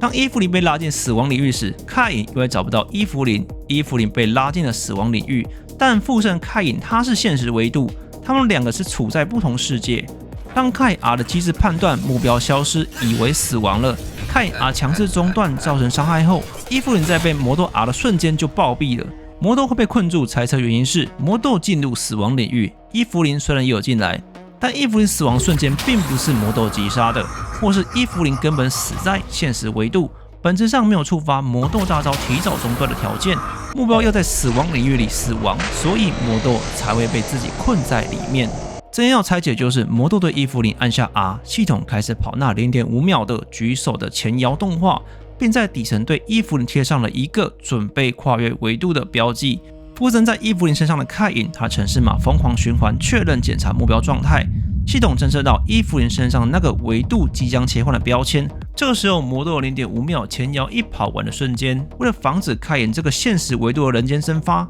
强制解除附身并结算最后的伤害。结果凯隐被强制挤出来的时候，残血伊芙琳当场暴毙，所以伊芙琳是确确实实的死在了现实维度。魔兽的前摇结束，手放下后开始执行跨维度指令，系统把魔斗丢进死亡领域，系统去抓伊芙琳，结果抓到了一具现实维度的尸体。魔斗 R 的底层逻辑竟然没有写，如果目标没有进来就立刻取消领域的检测机制，这就是拳头引以为傲的维度技术。一个连目标有没有进门都不知道的瞎子代码。案例3，瑞上有人玩魔斗，居然把自己卡死了。当魔斗追着伽罗开死亡领域，追着追着，眼前看就快杀到了，被伽罗绑住定身后，你可以看到明明绑的时间已经结束，魔斗却一动也不动。后来当死亡领域持续时间结束，伽罗非但没杀到，还送了一颗头。为什么魔斗被自己的大招给害死了？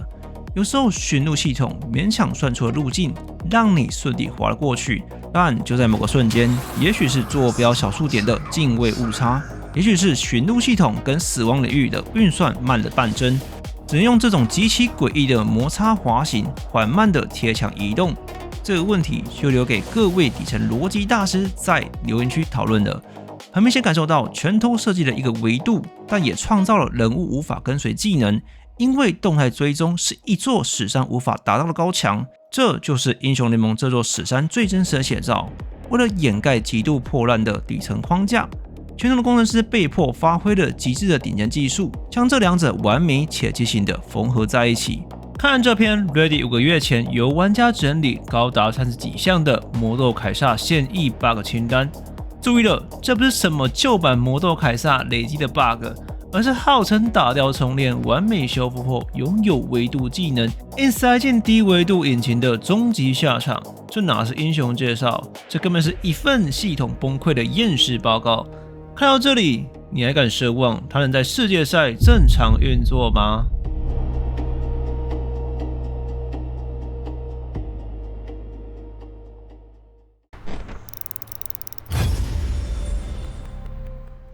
相信很多人都看过不少电竞比赛，然而大家印象最深刻的绝不是贝克神操作，也不是谁是 S 级的世界冠军。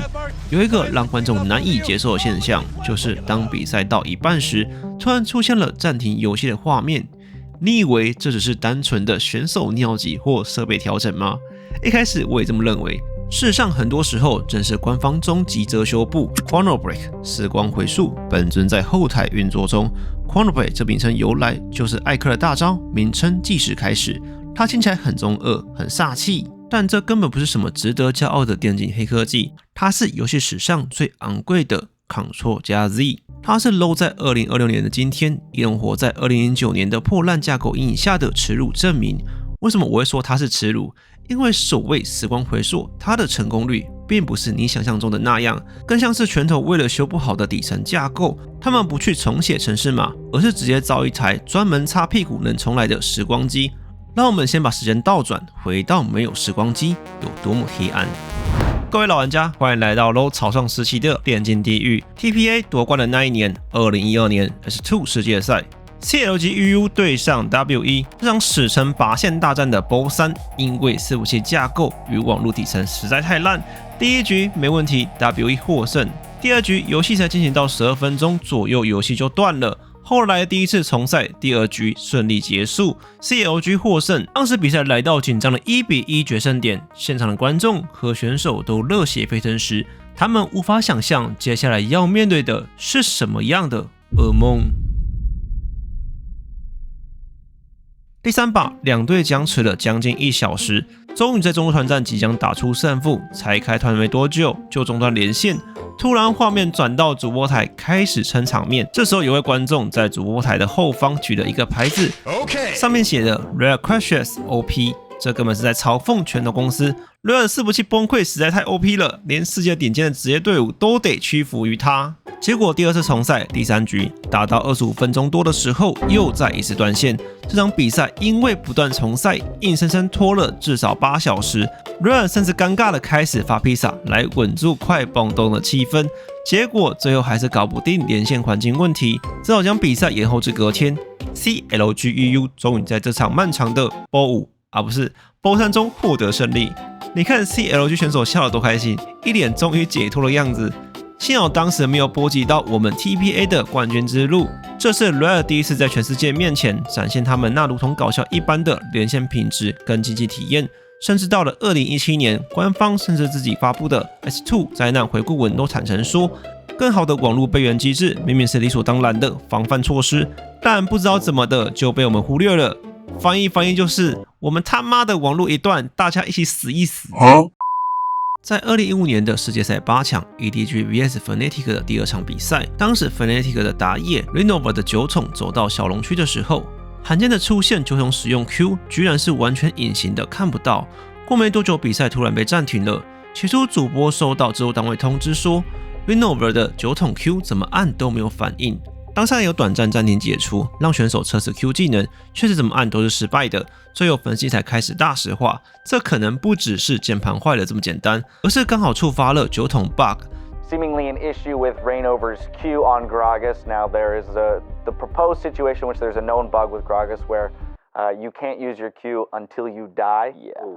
So 否则技能会一直卡在冷却或无法释放的状态中。结果呢，裁判团队用尽各种可能性，当然也包含9桶自杀复活这个选项。观众就这样干巴巴的看着分析师和台上尴尬的选手长达整整40分钟的时间，最后经过 Fnatic 同意才决定重赛。Well, because of the game-altering bug that prevented Reignover from casting Gragas' Q, the game will undergo a full remake with new picks and bans. Now, to allow the teams time to strategize and regroup, we will be taking a short break, but don't go anywhere. The World's quarterfinals will continue right after this. 是不是觉得很荒唐？一款全球电竞比赛出现 bug， 居然是叫选手英雄去死一死看会不会好？这还不要紧，如果能修都是好事，结果根本修不好还要重赛。但刚刚整局辛苦的视野战术 BP 开局浪费掉了，两边重赛自然不会是一样的 BP 和英雄。当时的拳头认为这罕见的个案发生，让他们在全球观众面前蒙羞40分钟，但大事才正开始悄悄酝酿。2年后的2017年 EU LCS GIA vs VIT 的第2局，当时 NA 赛区刚刚试完时光回溯，但欧洲的 EU LCS 根本还没配备这套系统。游戏进行到26分钟的时候 ，VIT 中路 Nuke Duck 玩的奥利安娜触发视觉 bug， 他的球居然变成2颗，一颗卡在墙上，另一颗在身上。据说 VIT 看不到奥利安娜身上的球。当时情况是 GIA 比对方经济领先 9K， 人头数7-0，还有3条小龙的绝对优势，这是一把几乎稳赢的局。但因为蚯蚓的球就是不出来剑客，官方下了一个极具争议的判决。Update from the officials on stage: the players are experiencing a visual bug that's causing Orianna's ball to be invisible on Orianna, and because this prevents Giants from tracking the ball, it presents an unfair advantage to their opponents, and therefore officials will be remaking the game with new picks and bans. 官方意思就是因为 GIA 的经济领先还差一点才达到胜负的标准，所以这场稳赢的局没收，从头来过。结果 GIA 就这样被官方强迫吐出胜利。原本 GIA 能够2-0完胜，因为从赛后心态彻底炸裂，变成1-2惨遭淘汰。为了掩盖这场公关灾难，事后把所有原局的 VOD 删得一干二净，只留下那个被强迫重赛 GIA 惨败的官方正确版。当时欧洲的网友炸锅 ，Reddit 上的网友说着各种讽刺的话，恭喜 VIT 以2-2打赢 GIA。这是我第一次看到有队伍是在包3中0-2逆转获胜的。最好别再让我们从他们口中听到竞技公平这个词，因为他们根本他妈的一点操守都没有。事后两队在推特上发文，而且时间差距不到5分钟。VIT 先说，问题发生在比赛后，导致奥利安娜的球出现视觉错误，我们没有要求重赛，只是跟着回报 bug 流程走。抱歉，他们明明领先。随后 GIA 说，很不幸当时欧洲还没有时光回溯，澄清一下，只有 VIT 同意重赛，但我们没有。最后官方不得不出来声明，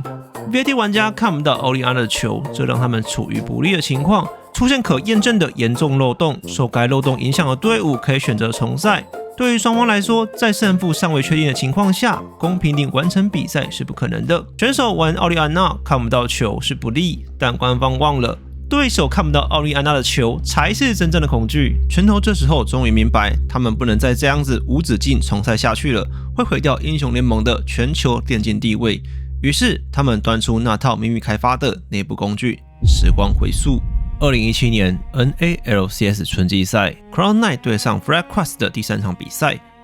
FlyQuest 辅助在身上6级的瞬间，利用在草丛视野闪现 RC9 的辅助。FlyQuest 的 AD 好运姐闪现1+R， 结果好运姐的伤害就像超级小兵一样 ，R 只有动作，完全没有特效，没伤害。C9 Sneaky 按下治愈救援后，加罗就闪现逃跑了。如果你仔细看这段，好运姐旁边的敌方炮车其实是有受到伤害的，所以当时有人猜测拳头的城市码逻辑线乱写，导致炮车被好运姐的 R 给吃掉了。想当然尔，这次又是漫长的暂停沟通测试修复，拳头知道这次不能再像上次一样，拳头启动了时光回溯。在这30几分钟，伺服器就像行车记录器一样，一开始就把10名的选手的每一个点击走位按键，还有整场比赛开场的风包数值指令记录成日志。当启动回溯时，系统会开一个新的对局，输入刚刚的日志参数，交由 AI 快速重新跑一遍，直到能回到 bug 发生前。拳头这次成功的将 bug 回溯到 Fly 开战前，也就是 bug 发生前几秒。这也是拳头第一次在职业联赛中实战使用时光回溯。当游戏回溯到10分20秒，眼看着观众跟主播台非常兴奋，开始倒数5、4、3、2、1。结果没多久，马上就暂停了。原来是 FlyQuest 的打野选手木的奈德利，他的画面变成观察者模式，无法正常释放技能。伺服器没有成功把游戏能操作的界面和权限还给他。裁判检查后发现不是游戏 bug， 为了保险起见，裁判又花了一点时间确认选手的输入设备，在回溯后是否有正确对应到当下的游戏状态。这次并没有触发阿卡丹的情况，正确重现将加罗给击杀。但如果你仔细看，在重新操作的这几秒内，小兵的移动会变，英雄的站位和技能释放都会有偏移和延迟，炮车的位置也跟第一次是不同的，所以要做到结果100%一样是不可能的，因为玩家就是最大的变数。拳头尽可能的帮选手回到过去，但当下决策还是要看选手要不要故技重施，这引发了极度诡异的心理战。因为这10位选手都拥有未来式，知道接下来很可能会发生什么事。时光回溯看起来很酷，但你以为有了时光机，拳头就能高枕无忧了吗？要让这台时光机顺利回溯过去，这部戏必须具备绝对的决定论，也就是电脑自己重演那段历史，但必须100%一模一样，连0.1秒的误差都不能有。但当工程师打开 LOAD 的底层，准备安装时光机时，他们看到了想都不敢想的恐怖现象。在 Rare 官方工程师的后来的释出的技术日志里，他们崩溃地承认，2016年的英雄联盟底层居然同时运作着8种完全不同的时钟，而且是用6种不同的程式码写出来的。动画看时钟 A， 冷却看时钟 B， 伺服器看时钟 C。为了让时间对齐，早些工程师居然在程式码里面写入了魔法数字，强行把所有的时钟误差给乘上去对齐时间。更可怕的是蝴蝶效应，官方日志提到，他们为了确保时光机不会在比赛中出包，每天在后台拿几千场的真实游戏进行自动化回溯测试，结果他们发现了一个几率只有5000分之一的毁灭级 bug。有时候模拟伺服器在倒转时间时，是因为某个英雄的技能指定坐标变成了无效的乱码，导致时光机当场崩溃报废。他们排查了58万浮点数变数，最后抓到的凶手是谁？是一只小兵。一只小兵在计算寻路逻辑时，Y轴坐标忘记给予初始值，吃到了一坨第一体垃圾，结果这个微小的垃圾数值一路往上污染，最后搞崩了整个伺服器的网路同步判定，让时光机当场报废。这就是为什么我说，当遇到程式码底层逻辑爆炸时，时光机也只能举牌旗投降。2021年 LEC 春季赛 Fnatic vs Excel， 还记得我们第3章要大家记住的复活甲诈尸漏洞吗？游戏进行到34分钟时 ，Fnatic 的萨米拉碰到了 Excel 的钢普，萨米拉想尽办法利用钢普一再闪现逃走，没想到被阿契尔丝滑过墙后推回来。这是萨米拉死亡前开大，但却没有中断萨米拉的持续输出。原来是守护天使 GA 造成了 bug， 画面变成了一具尸体，居然能杀死钢普的奇异画面。官方发现后，尝试使用时光回溯，回到 bug 发生前几秒来补救比赛。这时，官方的2021年 LEC 电竞负责人光头王出场了，亲口说了一段教科书级别的公关自打脸。They are trying to go through with the chrono break as intended. A chrono break is essentially we're playing the game straight from the start again and letting every single action that all the players take go through again. In this case, though, the chrono break unfortunately was not able to execute. 为什么会这样？时光回溯居然无法回溯，因为模拟伺服器跑回那一秒，他发现自己无法同时处理死亡与持续死法这2个矛盾的状态。结果不论时光回溯怎么试，都是重现 bug。最后花了55分钟才宣布重赛。讽刺的是，时光回溯解决不了 bug， 也回不到过去，甚至用物理手段删除了这整场比赛完整的 VOD。你现在在网上看到的都是片段，那段尸体开大的黑历史，就像时光回溯一样。官方来到从没发生过的时间线。这还不是最惨的，英雄联盟除了投降以外，不用拆掉主堡也能获胜。时间来到1年后，2018年 LCS 夏季赛 ，Crouch Gaming 对上 Echo Fox， 当时 Fox 拥有绝对优势，是条小龙加大幅领先的10K 经济，比赛情况几乎可以说是捉一波会暂定胜负。结果突然游戏32分钟26秒停住了。这不是游戏暂停，因为连暂停的界面都没显示。据说是10位选手同时瞬间断线。推测的原因是塔利亚在视野外疯狂使用 Q 技能，造成伺服器 CPU 的负荷拉到 100%， 伺服器承受不了原地爆炸。后来拳头打算故技重施，拿出他们的时光回溯重现战况。结果呢，这一次他们花了20多分钟，居然还原不了，因为时光回溯的特性是完整重现，这就是程式码底层逻辑错误。不是简单的技能卡弹这么简单，所以当拳头每次使用时光回溯，就会一次又一次历史重演。碰到伺服器 CPU 100% 超载的情况，时光回溯毫无用武之地。最后拳头没戏唱了，因为 Fox 领先 10K 经济、塔数、小龙、兵营的绝对优势，判 Fox 赢下了这场比赛。官方在赛后公告中亲口承认，由于这个漏洞的特殊性质，即使我们能够使用时光回溯重现游戏，也极有可能继续触发这个漏洞，导致游戏无法进行。这就好像你发明了一台时光机，想回去阻止车祸，结果每次穿越回去，撞死你的永远是那台时光机。官方甚至亲自杀死竞技的逆转可能性，因为 CG 步出的可能性极低，但不意味着完全不可能。在英雄联盟中，总会有队伍大幅落后，情况逆转，但就这把而言，逆转的可能性微乎其微。为了证明自己没有判错，官方甚至搬出冰冷冷的数据，说在 8.1 版本的统计，没有队伍在30分钟领先1万块的情况下输掉比赛，没有队伍拿到7座塔优势的情况下输掉比赛。过去74场领先1万的经济比赛中，胜率是完美的100%。为什么官方要写的这么细？因为他们在怕，他们怕大家想起2017年的世界赛 SKT 对上 EDG。当时 EDG 也是领先万金，但只领先了5座塔，翻盘更是发生在29分钟。EDG 还有9颗头 ，SKT 是0颗头，所以官方聪明的把门槛往后挪了那1分钟，多加了2座塔，这不叫大数据，这叫先射箭再画靶。如果伺服器爆炸刚好发生在 SKT 对上 EDG 那场经典的万金反败呢？拳头是不是也会拿出根据 7.18 版本的统计？然后理直气壮的说，根据统计，领先1万经济的胜率是100%，然后直接把胜率判给 EDG 呢？如果胜负只靠当下版本的74场统计数据就能决定，那 Faker 那波震惊世界的完美 combo， 那场英雄联盟史诗级的万金反败，早就被一纸行政裁定抹杀在平行时空里了。这才凸显出拳头最傲慢的地方。他们用当季版本的几率抹杀了选手创造奇迹的权利。历史上那些靠着神操作翻盘的瞬间，在官方眼中只不过是统计学上的误差。这告诉我们在程式码底层逻辑的崩溃面前，什么竞技公平，什么时光回溯，全都是不堪一击的闹剧。当你以为已经了解拳头是因为 bug 才选择时光回溯来补救游戏，代表你还是太天真了。2002年2月 LCK 春季赛 T1 vs DK 的第2场比赛，双方选角后，游戏载入没多久 ，Faker 发现他的耳机有一边没有声音，完全听不到队友讲话，要求暂停比赛。结果现场裁判不是很讲理，只说了请选手自己调整解决。Faker 再一次提出没办法，因为一边沟通一边操作分析，又要打暂停，手动暂停游戏。结果不小心按到 F 直接喷散，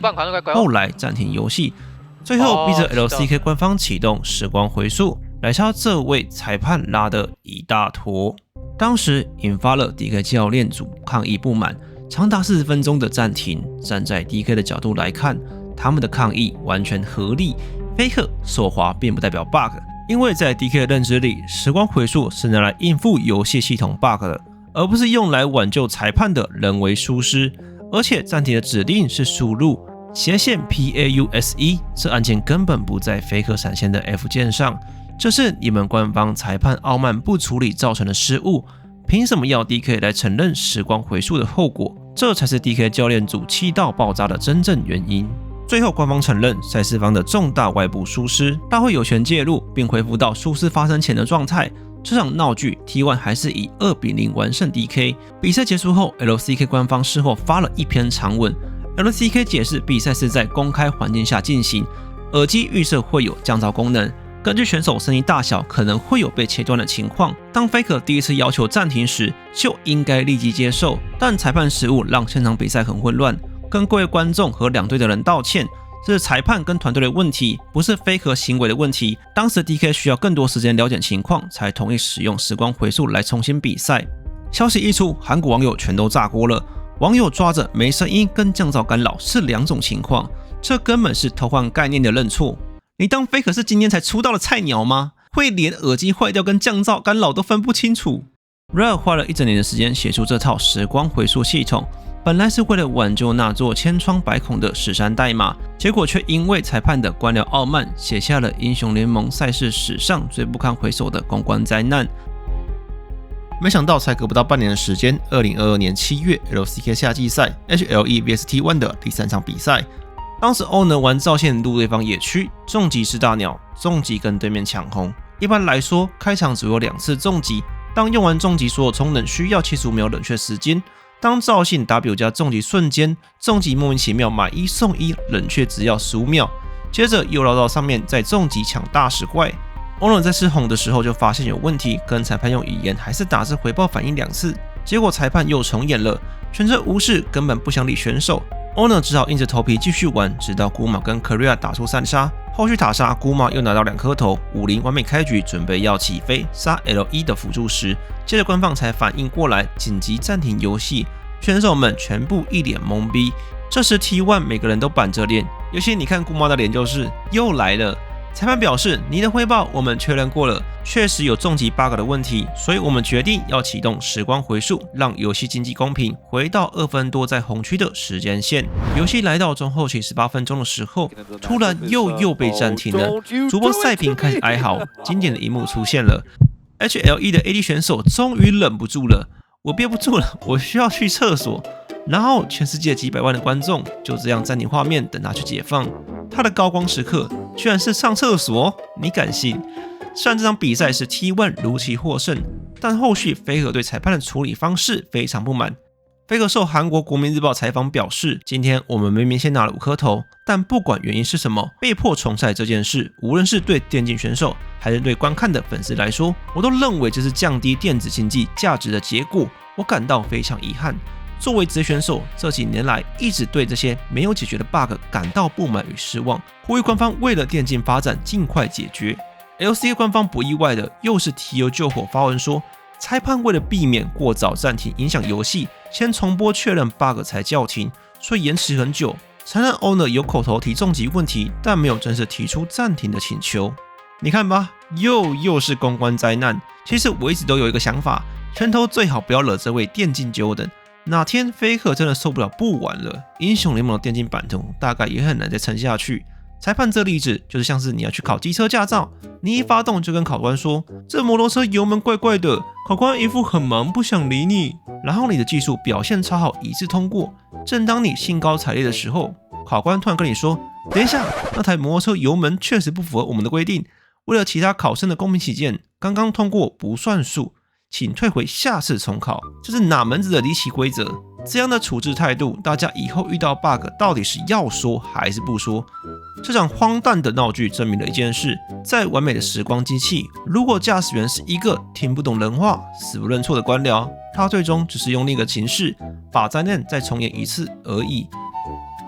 接着，就算时光回溯再厉害，都抵不过一块饼干的威力。事情是这样的，2023年 ASI G2 vs BLG， 当时比赛进行到前期，双方打野在下路尝试给对面施压，结果 BLG 打野不小心太深入，被 G2 抓到一波完美的机会，正准备集火打掉 BLG 打野，眼看勋必死无疑， G2 的气势跟节奏要拿第2颗头，准备就要起飞了，结果就在勋残血即将暴毙的那个瞬间，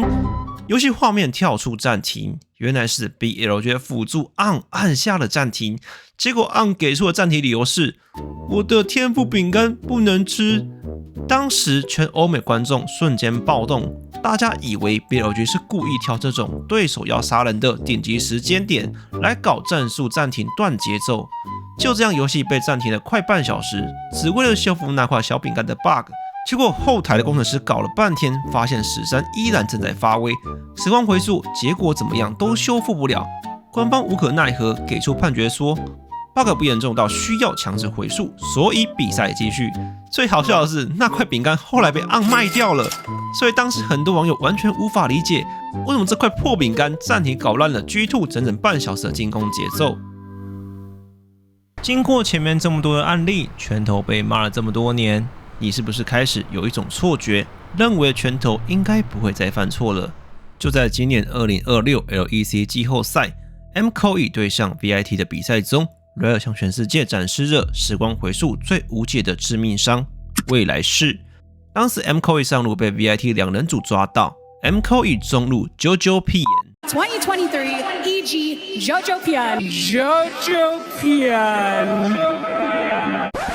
算了，为了大家的耳朵与我频道的安全等等，统一念JoJo用传送紧急到下路支援，一到马上塔利亚按 R 滑过去，结果不知道发生什么事，JoJo的塔利亚在大招滑行途中自己半路跳车了，导致落在一个非常差的位置，被 VIT 的中路和 AD 围殴击杀。因为这 bug MQ 吃了闷亏，3换1。JoJo 输入暂停后，裁判调查了20分钟，确定是 bug。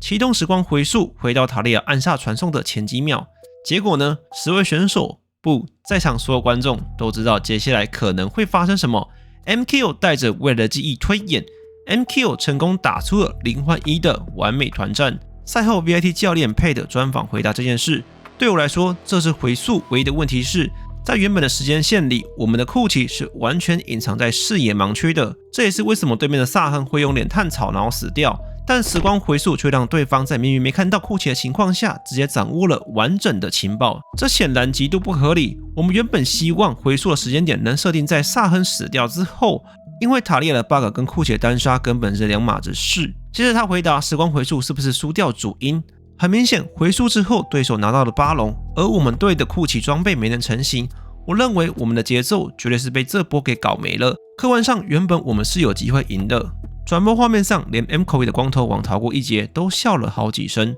这笑声简直就像是在公开嘲笑拳头的悲哀。整整14年过去了，从2012年 S2 的披萨大战到2026年带有上帝视角的时光悖论，这座由胶水和垃圾拼凑起来的数位竞技场依然在风雨中摇摇欲坠。这座史山在赛场上引发的公关灾难真的是3天3夜都讲不完。但因为这部实战代码的片长至少已经1小时起跳了，我们只能先点到为止。如果你们对这些荒谬的黑历史有兴趣，我可以再做一部英雄联盟电竞延上史，欢迎在底下留言让我知道，我在考虑要不要挖这个坑。但撇除这些公关灾难不谈，这些黑历史有多荒谬，只要你是一个会思考、有逻辑的玩家，前面花了1个多小时看这些破事，你现在脑袋里一定会冒出各种解决办法，也正是拳头最终不得不面对的终极难题。他们到底该怎么对付史山代码来延续英雄联盟呢？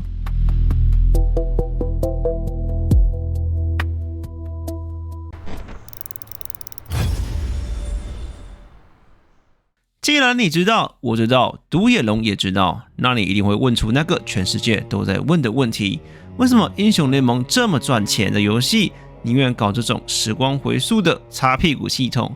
为啥拳头爸爸腾讯这么有钱，却不把万物皆小兵的史山代码给修好？为什么放了一个会随时在全球电竞的不定时炸弹，宁愿踩在钢丝上吃大薯，看着一切灾难发生，也不愿用最新游戏引擎 Unreal 5打造出一个完美的英雄联盟2？从技术层面来看，U15看起来高清很酷，但它的物理运算很真实。因为电竞游戏最要求的是绝对公平的真同步机制与数学决定论，就是10位玩家的画面必须在同1毫秒内发生一样的事。你同闪，其他人看到的也是同闪。U15那种奢华的物理引擎反而会产生微小的浮点数运算误差。这种误差在3A 大作里没感觉但在 LoL 里这会导致伺服器状态不同步，更会让职业赛事的时光回溯无法100%完美重现游戏状态。但撇除这个不谈，真正卡死 Red 的是写死的诅咒与玩家的肌肉记忆。我举一个例子，你们马上就能明白。事实上，这14年来大家看到的雷文光速，不论你说是 QA 还是 AQ， 每个人都认为这是雷文必学的机制，但严格来说，它就是一个 bug， 它是底层状态机切换时的运算错误。原本系统设定要播完普攻的后摇动画才能放技能，也就是普攻打完收回来后回到待机的状态后才能再按 Q 技能，但 Q 技能十字码写得太随便，可以强行盖过普攻的结束动画。这不是设计师一开始就觉得哇这设计好酷，雷文就是要这样接 combo， 但当拳头发现大量专精雷文的玩家开始学习这个技巧，甚至学得出神入化，各种雷文秒杀 highlight 满街跑的时候，拳头设计师只能摸摸鼻子说，没错，被你们发现了，这是技能机制。为什么他们不敢承认是 bug？ 因为如果当说了这是 bug， 代表 bug 需要被修正，一旦把苦练名为机制实则 bug 给修正掉，一来是雷文也废了一半，二来还得罪不少专精的玩家，尤其是那些靠着专精雷文出名的主播，严重点可能还会在社群被炎上。既然直接换游戏引擎这条路不可行，所以拳头决定采用渐进式更新来慢慢修改，这刚好完美对应的古希腊一个著名的思想实验特修斯之船。西元1世纪时，有位希腊作家提出了一个问题：当一艘船开始腐烂到渐渐不能开了，但船因为在海上不能全面整修，所以只好把船上腐烂的木板逐一慢慢替换，直到把所有的木板都换成新的。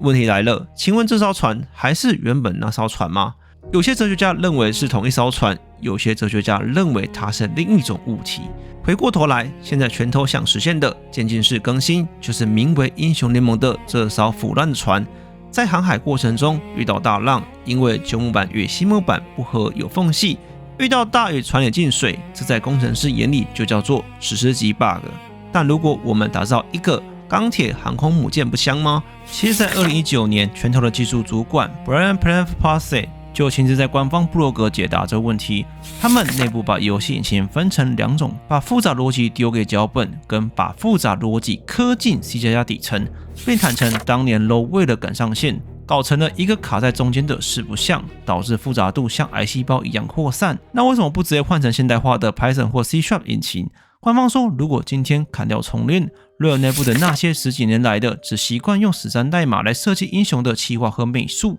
他们会瞬间看不懂，等于变相让他们离职。为了不想承担太大风险和成本，只好做出妥协。但他们当时的妥协，其实正是让英雄联盟的开发极限写下一份死亡预告。就在去年2025年年中，新英雄梅尔的开发日志为例，一般玩家认为的梅尔 W 是能够反弹所有投射物，实际上 W 是接受所有投射物并摧毁后，立刻再发射一模一样的投射物给目标。这在现代化的引擎里相较之下容易许多。但工程师准备写反射机制时发现，许多古老英雄的技能的脚本编写方式都需要英雄在场，意思是他们把技能给写死了。安妮的 Q 技能需要被动才能晕眩，但安妮的被动只认安妮不认梅尔，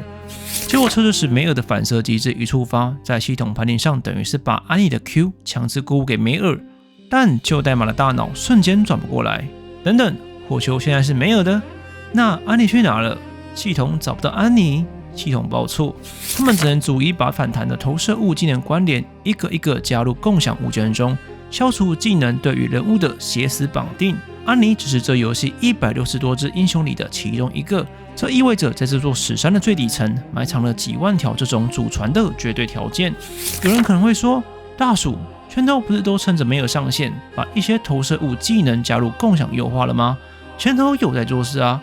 其实这才是悲哀的地方。英雄联盟已经10几年了，从你是学生到当兵到出社会，近期拳头还终于承认，他们家最经典的安妮脚本竟然是写死的。他们花了大把人力，不是为了让游戏变好，是为了让新英雄梅尔上线时不会一招反射技能就直接搞烂伺服器，这叫被迫还债。他们只修了梅尔会踩到的地雷，至于都剩下的几千个历史遗留的小兵或写死，只要不会触碰到，他们就会继续在那里。工程师流传这么一句话：修一个 bug， 然后冒出2个新 bug。这也是为什么这部13代码的解密如此重要，因为只有挖开底层，你才会懂前一发动全身的恐惧。为什么 Riot 根本不敢大破大立？这也是为什么他们最终只能卑微的选择我们说的特修斯之船的修船法，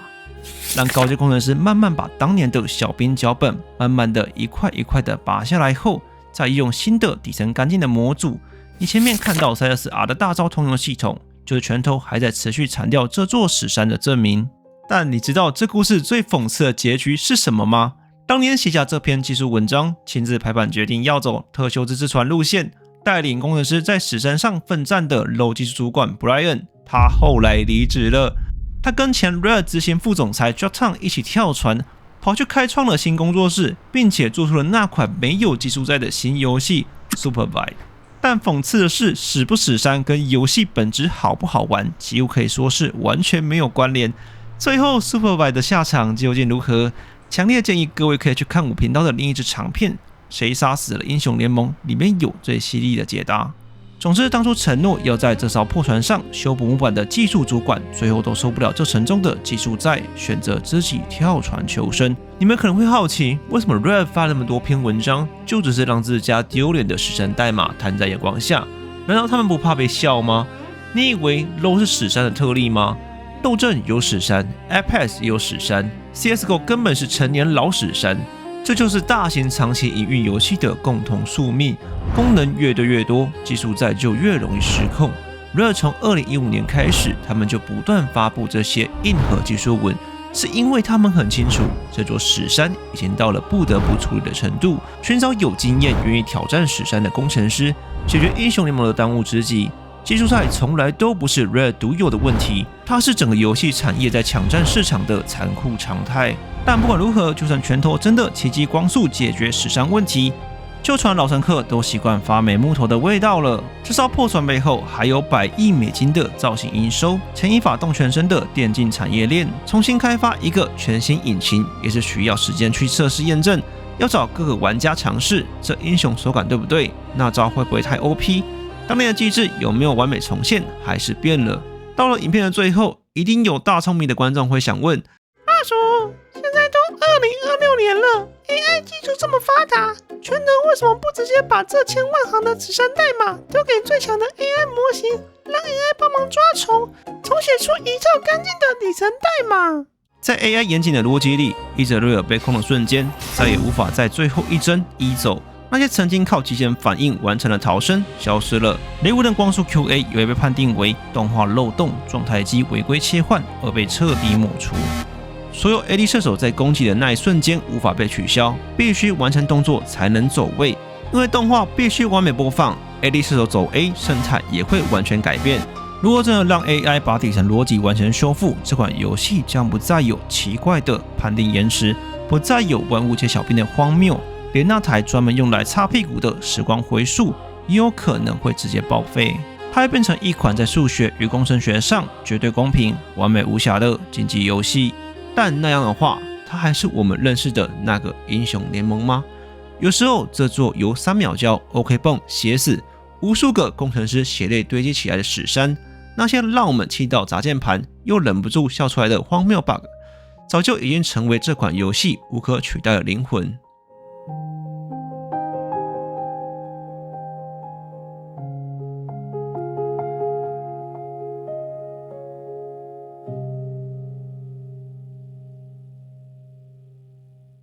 石山代码的终结，宣告了这座100亿帝国的底层逻辑已经彻底走入不可逆的崩坏。第一季崩坏的王座正式完结。我们花了整整一大堆时间拆解了 Rare 当年为了抢占市场，是如何用胶水和口香糖拼出这座底层代码的石山。但老实说，这款游戏的成功是大家一直认同的。有时让你痛苦的是那个明明自己送头，却还要疯狂亮脸问号的亚素，是那个对面走位完美扭腰像个非人类的躲招脚本，是那个你明知道他花了3000块找工作室代打，却还能在公屏嘲讽你就这的买分仔，是那个你好不容易只差一场就升上金牌，被队友雷掉的垃圾 EL 系统，一遍又一遍玩着看着你的连败对战记录，为了在凌晨2点只求一场被对方呛没赢过的惨剧。瑞尔盖了一座数位竞技场，但这座竞技场里互相捅刀疯狂内耗的是我们人类自己。当系统的技术缺陷碰上了人类无限的虚荣心、推卸责任的本能以及渴望不劳而获的劣根性，这款游戏早就不只是一个娱乐工具，它已经变成了一个大型的数位社会病理学实验。至于玩 LOL 的我们到底变得有多重？为什么我们明知道这是一座地狱，却还是每天准时登录按下寻找对战？第二季虚幻的余温首部曲，数位的社会病态心理学。任何竞技游戏都是社会的心理学与暗黑规则，我们留在下期企划，拿着手术刀慢慢解剖。我是大鼠，我们下次地狱见，拜拜。